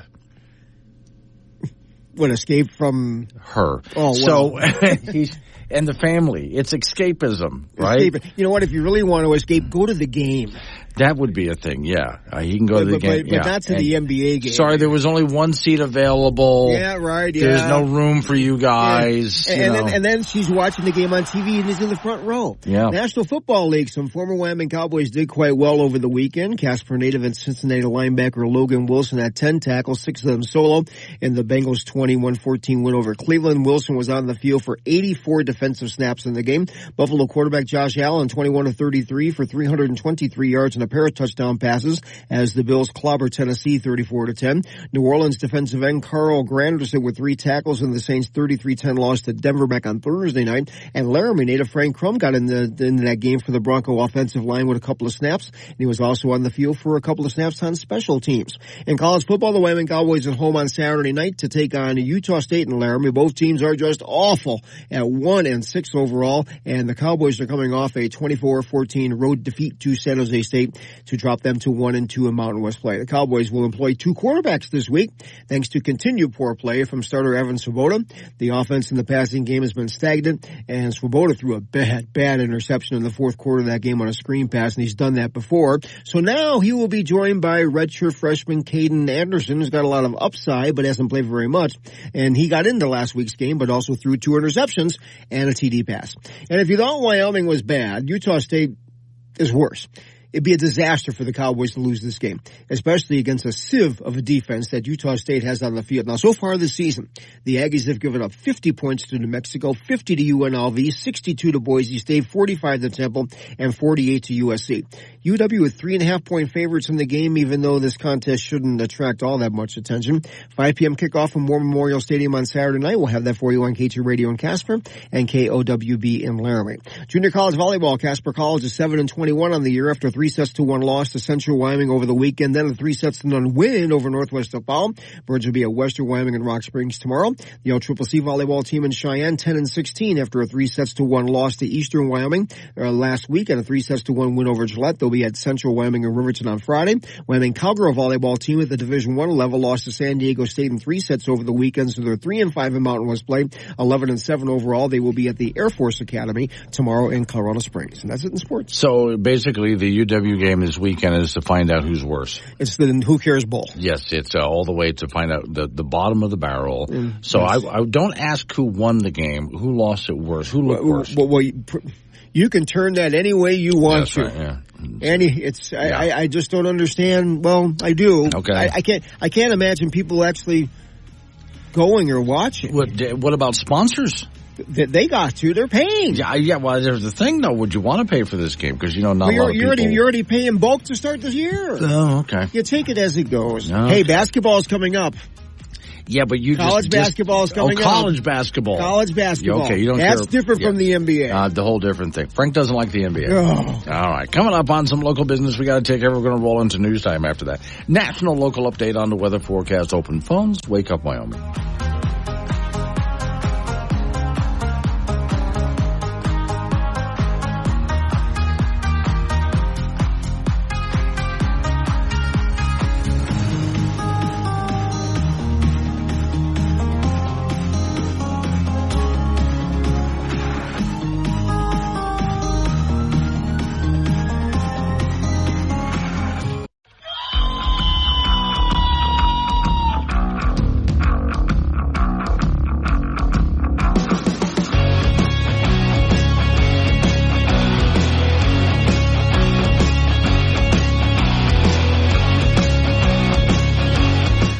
Six the time. It's Wake Up Wyoming. It is a Wednesday, so over the hump we go. Today's show is sponsored by Squid Flavored Donuts, bringing the flavor of the ocean to your breakfast pastry. And to your breath, too. So if you're worried that person's going to try to kiss you, you wouldn't have to worry.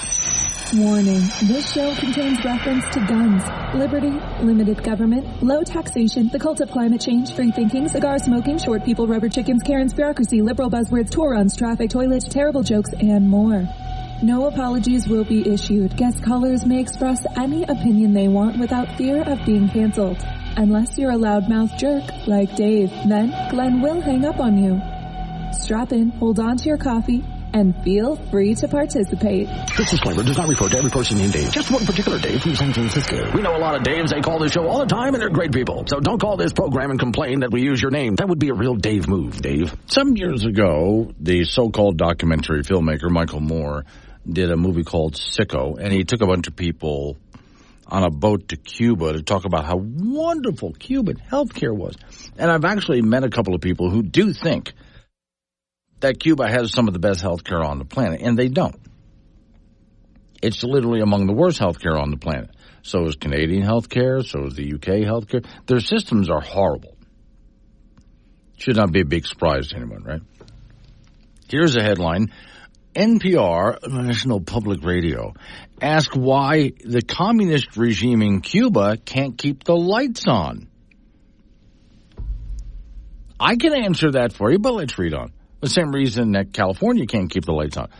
When the answer is right there with you. Cuba's power grid collapses again. What's happening? That's the question. That's the headline from National Public Radio, which tells me these people are really out of touch if they don't know the answer to this. The story says a perpetually failing communist hellscape known as Cuba that can't even keep toilet paper on the shelves keeps experiencing major power outages. Why does this keep happening, asks NPR? It might have something to do with the fact that the country relies comprehensively on discredited communist models of organized society, which has contributed completely to, well, their people being in poverty for how long? The crisis began on Friday when one of the country's largest power plants in the western province failed shortly before midday on Friday. The failure prompted a total breakdown of Cuba's electrical system. From Reuters News, another organization that doesn't quite get it. And Cuba's electrical grid collapsed again on Sunday. The fourth such failure in 48 hours, with a hurricane making landfall to compound the island's misery and threaten further havoc on a discredited infrastructure. So Cuba's prime minister, his name is Cruz, blamed the problem on the deteriorating infrastructure and fuel shortages exacerbated by Hurricane Milton, which has made it difficult for much-needed fuel reserves to reach the island. Don't worry. Now, look, if they just put up some wind and solar power, it'd be fine, right? Sure, that's all they need, right? Well, apparently it's not working that way. Anyway, yeah, Cuba has always had a problem. They were, as many of you know, they were among the richest countries in that region for the longest time, much like Venezuela was, until socialism took over. And since then, it's been nothing but poverty, except for the few leaders at the top, at the very top, which is why I love pointing out to people that there's only one fat man in North Korea. Same thing goes for Cuba and Venezuela, by the way. Off to the phones we go. 888-97-WOODS, the phone number.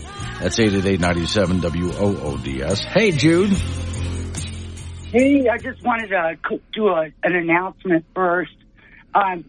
We've got a Facebook page. It's called Preserve Natrona. Mm-hmm. And it's about the solar farm that they want to put out there. And so far, we've got 181 members. We're going to put up a fight on it.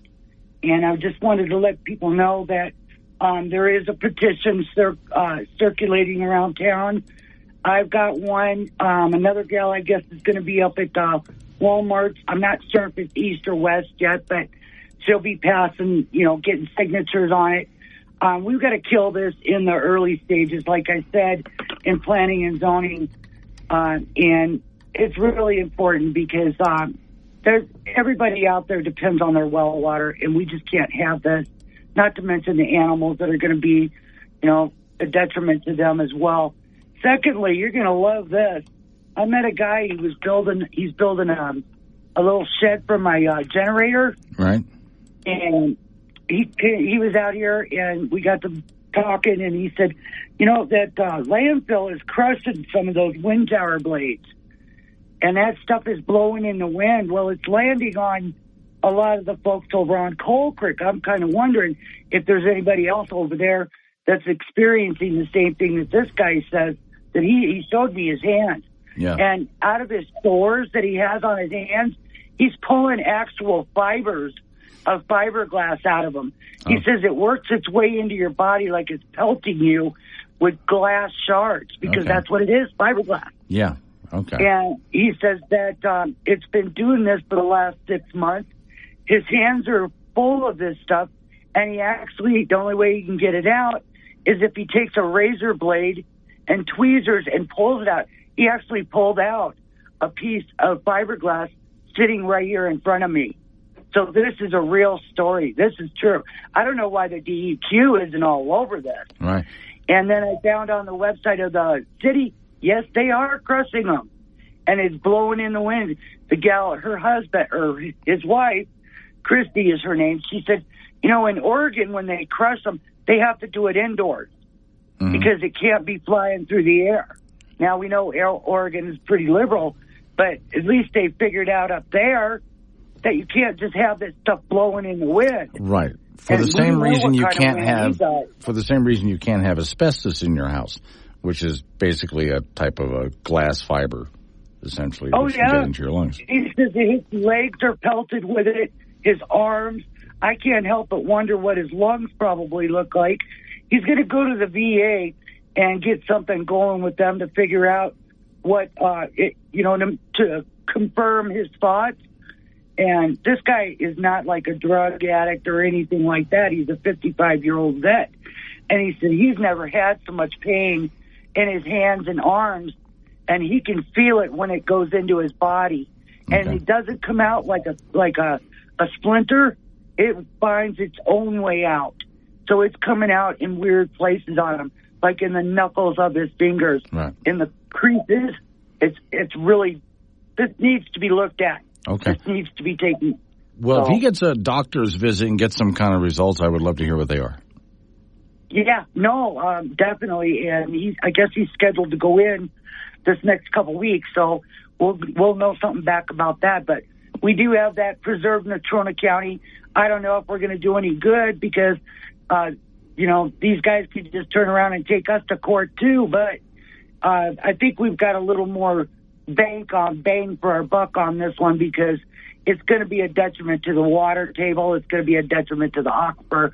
It's going to, high-powered power lines over your houses. We know people don't want to live under those. Right. So, anyway, I guess it's November 12th, planning and zoning meeting at 5:30.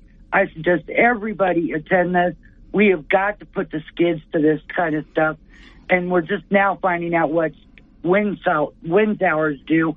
What is solar going to do? Right. All right. Thank you, Judy. So I pulled this guy over, and I said, how high are you? And he said, no, sir, it's hi. How are you? Cop pulled me over. He said, papers? I said, scissors. And I won. So I drove off. He must have wanted a rematch or something because he was following me for like 45 minutes. Got something to say? Call 888-97-WOODS or chat with Glenn on the Wake Up Wyoming mobile app from K2 Radio. 9:21's the time. It's Wake Up Wyoming. So Chet and Yoder is saying they are certain materials that we use for a long time that do an excellent job, and nothing can replace them. He's talking asbestos, though, inside the blades of wind turbines, which I'm not saying is asbestos, but what Judy was describing, and I'd like to see the medical report from this guy. She's saying, well, they're grinding up some wind turbine blades, and it's blowing in the wind, and it's hurting this guy. So okay. If that's the case, it reminded me when she was describing it of what asbestos does. I don't know if that's the case. I'm just saying that's what it reminded me of, but I'd like to see a medical report, and we can look into if anything is going on there. Be very interesting to see. Democrats are worried. You're going to love that. You're going to love this. Democrats are worried that Canada immigration controls might keep them trapped in the United States. Well, there's those people who have threatened to leave America if Trump is reelected, which they didn't last time he was elected. They stayed. I'm worried they're going to stay again this time. All right. Move to Canada assuming they would open the border to Americans after all. Canadian immigration policy clearly states that non-citizens do not have an unqualified right to enter and remain in Canada. Gosh, that's really going to make liberals upset because they have this idea they can just go anywhere they want. Is it possible that Canada's immigration laws would prevent liberals from escaping Trump's fascist regime, says the story? That they would be forced to stay in the United States. It is bizarre, the story says, that they describe an alternative universe in which their fellow citizens are just itching to, well, move to Canada if Trump is elected. Anxiety, the story says, honest, God-fearing anxiety, has replaced joy in the Democrat Party as we're getting close to election time.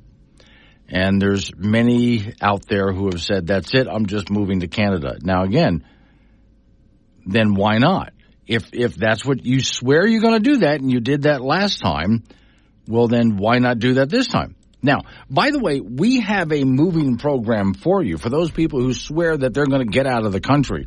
As you do every election cycle, if so-and-so wins, I'm leaving the country, we'll help. Are you a liberal who actually said out loud that you would leave the country if a Republican was elected president? I'm serving my ticket to get out of here if he wins, only because he probably have me deported anyway. If any Republican gets nominated, I'm going to move to Canada with my entire family. I'm sure you meant elected, not nominated. And you're sure Canada really wants you? Now, I know some of you are saying that you'll move to Canada. Please don't. Well, let it never be said that conservatives are not compassionate, because now a free service brought to you by Taxing the American People will help you move today with Move-A-Lib. With Move-A-Lib, we will arrive at your door the moment that the election is settled. Our fleet of Move-A-Lib professionals are anxious to get your sorry butts out of here immediately. Need more than one truck? Oh, for God's sakes, we'll take care of that for you. No problem. Can't afford a plane ticket? We'll put you on a boat. Just name a country and we'll provide all of the documentation to send you there as quickly as possible. Once you leave, you're not welcome back. And please don't let the screen door hit you on the way out. Call today. 1-800-MOVE-A-LIB. That's 1-800-MOVE-A-LIB. Reserve your moving van before November. And trust me, I can get volunteers with any kind of vehicle that you want. Micah's in Cheyenne. Hello, Micah. Hello. Change of subject. Okay. Nothing political. Okay. For Longmire fans who also really got attached to Robert Taylor, who plays Walt Longmire. On NCIS Origins, I started watching that the other night. Right. And Robert Taylor plays the part of Mark Harmon's father in NCIS. Okay. So for Gibbs, he plays Gibbs' father when he was younger. And it's really a good show. And, you know, for Longmire fans, you know, Robert Taylor just nails it again in his acting ability. And then Mark Harmon actually narrates it. So they got a different person playing Mark Harmon as a young man. But Mark Harmon narrates it. And I thought, gosh, you know, what a great combination, those two personalities. But anyway, I just thought I'd throw that out there for people who are Longmire fans and subsequently have become Robert Taylor fans as well. Okay. I am waiting. Okay. Oh, by the way, did you ever see the movie The Matrix? I did, but I don't remember anything about it. Okay, because in The Matrix, there's three different agents of the Matrix itself, and he's one of them. He's much younger in that movie. Huh. Yeah. Were you talking about Robert Taylor? Yeah. He's one of the agents in the Matrix. I almost didn't recognize him. Suddenly went, I know that guy, but he was much younger when that was made. So he's had a pretty good acting that's career. interesting. Well, even if I have seen it before, I can certainly go back and look at it and refresh my memory. Yeah. All right. All right. Thanks for calling, Micah. I appreciate it. 888-97 Woods phone number. You can do what she just did. Call, change the subject, fine by me. Don't forget, we are getting close to election time. And not everybody, although everybody has the right to vote, not everybody should. Darling, would you fetch me a beer on the fridge? So, I know everything about the Kardashians, Beyonce. and stuff like that. But I know nothing about who my governor is or whoever runs the state. So this year I'm doing my patriotic duty and stay out the vote. Thank you, darling. I can give you every major stat for the Rockies for the last 15 years, but I can't tell you who the mayor of Denver is. That's the reason why this year I'm doing my patriotic duty and stay out the vote. Too lazy to stay informed? Then stay home. Stay out the vote. Your country is counting on you. I run my Stay Out the Vote campaign every single election cycle for those people who never really pay attention until the last possible minute, and then you rush to find something to grab hold of to vote with, and when a ballot's handed to you on election day, you don't know most of what's on the ballot. You're just kind of guessing. If you're that kind of a person, you have a right to vote, of course, but do your country a favor and do your city and county and state a favor, and don't show up and vote. The reason why is this is a very important time, and we don't need anyone showing up and guessing. We need you to be informed. I mean, really informed and making intelligent decisions. Anyone guessing would do their country and their community a favor by just not showing up. Keep that in mind. Do your patriotic duty. Stay home if you're not informed. Coming up on 9:30, local news coming your way after local news update on the weather forecast. You and I get back into it again. And you can do what the last couple of callers did. Just interrupt me. That's fine. 888-97-WOODS. That's 888-97-WOODS. It's Wake Up Wyoming.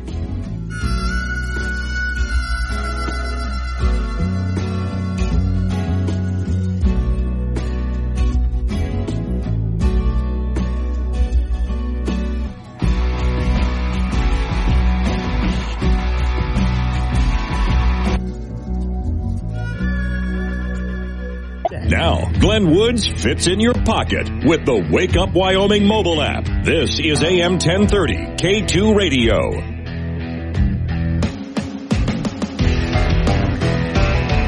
$9:36 the time. It's Wake Up Wyoming. Real quick, let's head over. I'm going to go to the text messages people send me off the Wake Up Wyoming app. So there's Gasper Farms in Pine Bluff. Speaking of voting, he says, you probably already discussed it ad nauseum, but can you give us a quick and dirty explanation of the proposed constitutional amendment A on the ballot? That's here in the state of Wyoming. Well, essentially, people trying to fix your property tax issue have this idea of further splitting up what kind of property tax you pay. So there would be a property tax for your home, but then do you own a second home? There's something different. Do you own a business? There's something different. So they go through and split up properties for different types of property taxes in the hopes that it would save homeowners some money unless you own more than one place. So you would really have to go into, you can go ahead and take a look at Amendment A for the state of Wyoming just by searching it on whatever search engine you use. And you'll find what Amendment A is and you'll be able to read all about it. In my opinion, I'm going to vote no on it because fixing property taxes isn't done by making property taxes more complicated. It's by uncomplicating the system, and the system makes it more complicated. So there's your Reader's Digest version. But if you like, tomorrow we can go into more detail on this. Now, for you Trump supporters out there, as we get close, there's like 13 days left, right? And your leftist media is getting really desperate here. They're now not even trying to hide lying. They're just flat out lying. So, for example, CBS Evening News starts innocent enough. 2 weeks from Election Day as the final battleground sprint is underway. So far, so good. Every hour matters for these candidates as they try to reach as many voters as possible in the key states that will decide this election. That's all true, for Donald Trump, that meant speaking at a roundtable in Florida at his golf club. Here we go. The Latino vote after that campaign stop. A new report that Trump, while president, used the F word to describe a murdered Mexican-American soldier. That story is that Trump scoffed at the price of the funeral he offered to pay for Private Vanessa Guillen, something Trump's team tonight denies. Okay, so that's just one of several stories that are getting out there as those on the left are throwing out anything they possibly can. Get a load of this one. On this truly shocking claim in this New Atlantic article that Trump said he needed the kind of generals Hitler had, even though the Trump campaign denied this, two sources in the room confirmed it to the Atlantic magazine. What's your reaction to what Trump reportedly said here? Okay, so I can go on with this, but I'll probably play a little bit more, but what Trump reportedly said here, which he didn't say. Well, we have two people who said he did, yeah, but we also have video of what happened in the room that says that he didn't. But anyway, so let's take something that's not true, and we're going to speculate. This is CNN, by the way. My reaction to this entire article is one of skepticism. I was keying in on, I didn't get a chance to read the whole thing as we were going on the air, but I was keying in on the story about Private Guillen, and her family has come out today and strongly refuted this and said Donald Trump treated them with respect. And so if that part of the story is being refuted by Private Guillen's family, it makes me question the whole thing. So, I wasn't there. I haven't had any conversations with anybody. Okay. So even the family that they're talking about has refuted the whole thing, and yet the Atlantic and other news sources are throwing this out there. So, okay, just so you know, and you already know this, you're already ready for this. The news media, as we get closer toward election time, is more and more in panic mode, and they're just going to keep throwing garbage like this out. But you notice, and this is where the bias really sticks out, are they doing this with the Harris campaign? Yeah, obviously you know the answer. Did they do that when Biden was running? No. Did they do anything about Obama when he was running? In fact, they loved Obama. I mean, worshiped the guy. Did they do any such thing? Well, of course not. But with Trump coming along, they'll throw out anything they can. And were I Trump in this case, it's up to him, but I would go ahead and sue for slander, for one thing. I mean, it is stuff like the Atlantic magazine, to pick one, which is pretty good. And also, what was that, CBS News, I believe I just played right there. So if we're going to do stuff like this, then let's go. You can make a lot of money off of suing these news organizations all for false stories like this. Coming close to election time, and you're really pulling out all the stops. Now, for those who are mad, my thought is, and let them. Because this is one of those times they're going to discredit themselves more than they ever have in the past. They're going to pull out all the stops and really show everybody who they are. And as far as I'm concerned, that's just perfect. If you want to expose these people for who they really are, now's the time. And my way of handling it would not be to get angry at them and to fight back, but instead just simply turn and say, do you see? And turn out evidence to the contrary. For example, with this story about the soldier where Trump was cussing at her, and this soldier lost her life. Okay. Let's go ahead and hear what the family has to say when they say Trump never said anything like that. Let's play that video. Let's get that information out there to the general public, which further discredits not just the Democrat Party, but discredits the news media even more. All you got to do is just let people see what actually happened and then point to the people making the false accusations and go, okay, these are the people you tune into for information. Not just the politicians, but the news organizations that you think you trust. And this is what they're doing. This campaign is perfectly explained. Oh, here's Michelle and Cheyenne. Amendment A was explained to me as if we were broadly wanting to adjust residential property taxes. Certainly, we would also change commercial taxes. Amendment A would separate residential. But I still need to read the entire thing. That's what I would suggest to everyone, which you're correct about that. If you're wondering about Amendment A, go ahead and read the entire thing, which is easy to do online. So thanks, Michelle. I appreciate that. Yeah, just go ahead and get on your search engine online and just type in Wyoming Amendment A, and you can just read the whole thing. Wyoming bills are easy to read, and that's intentional. 9:43, wake up. Download the Wake Up Wyoming mobile app. Listen anywhere and chat live with Glenn during the show on AM 1030 K2 Radio. 9:48 the time. It's Wake Up Wyoming. Off to the icebox we go. Frank Gambino is waiting by. Frank, all I'm asking is that sometimes people have their head on a swivel and look, and like when you read a sign and you realize the comma's in the wrong place. You know? Yeah, pay attention to these things. Sometimes I don't. That's their problem. But if you point them out, then I will look closer at that kind of stuff. So, for example, here's a picture of someone rented a truck. Yeah. Okay, it's a pickup truck. Mm-hmm.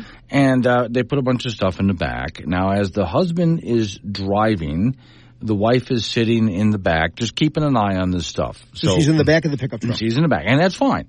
She's just making sure nothing's going to go rocking out because some of the things stand up kind of high, and that's perfectly fine. However, as they're driving down the road, what the person behind sees is a woman sitting in the bed of a pickup truck, and the tailgate reads, "Rent me hourly." So...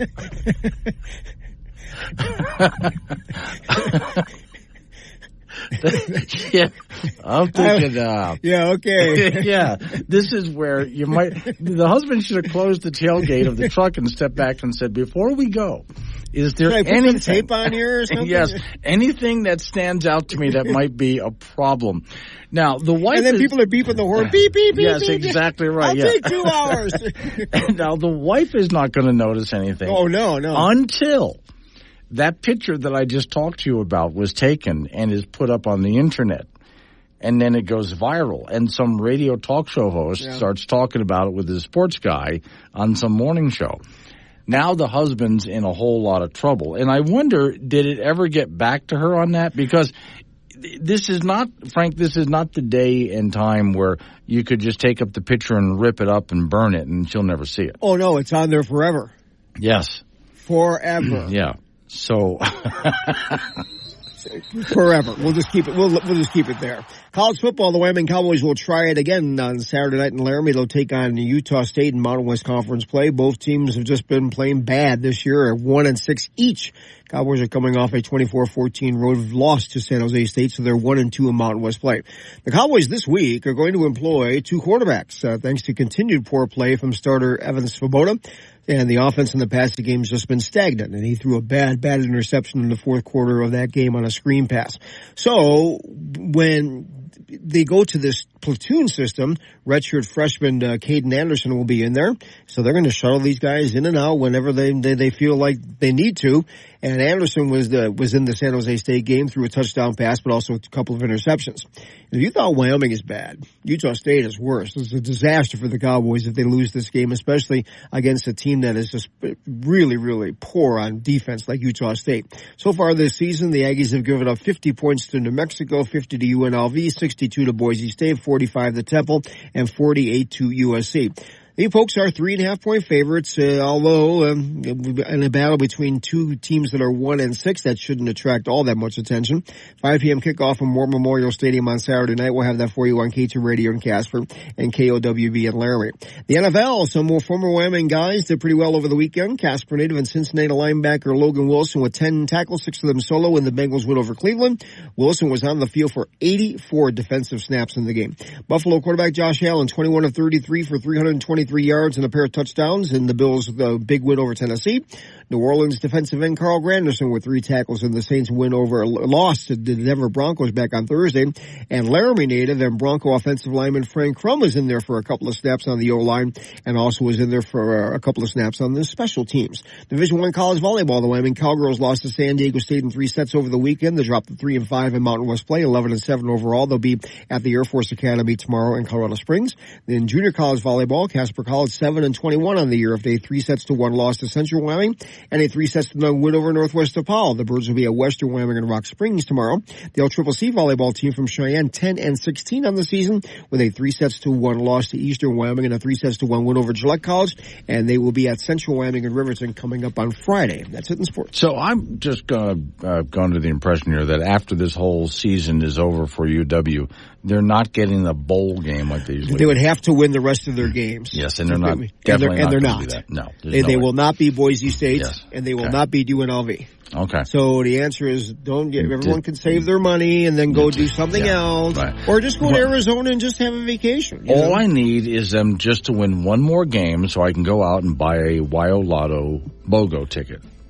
Only up until 2 o'clock in the afternoon. Yes, that's right. Yeah. I have forgotten about that. Was that one Sunday I was there like at 4? I'm like, no, we don't do that anymore. Yeah.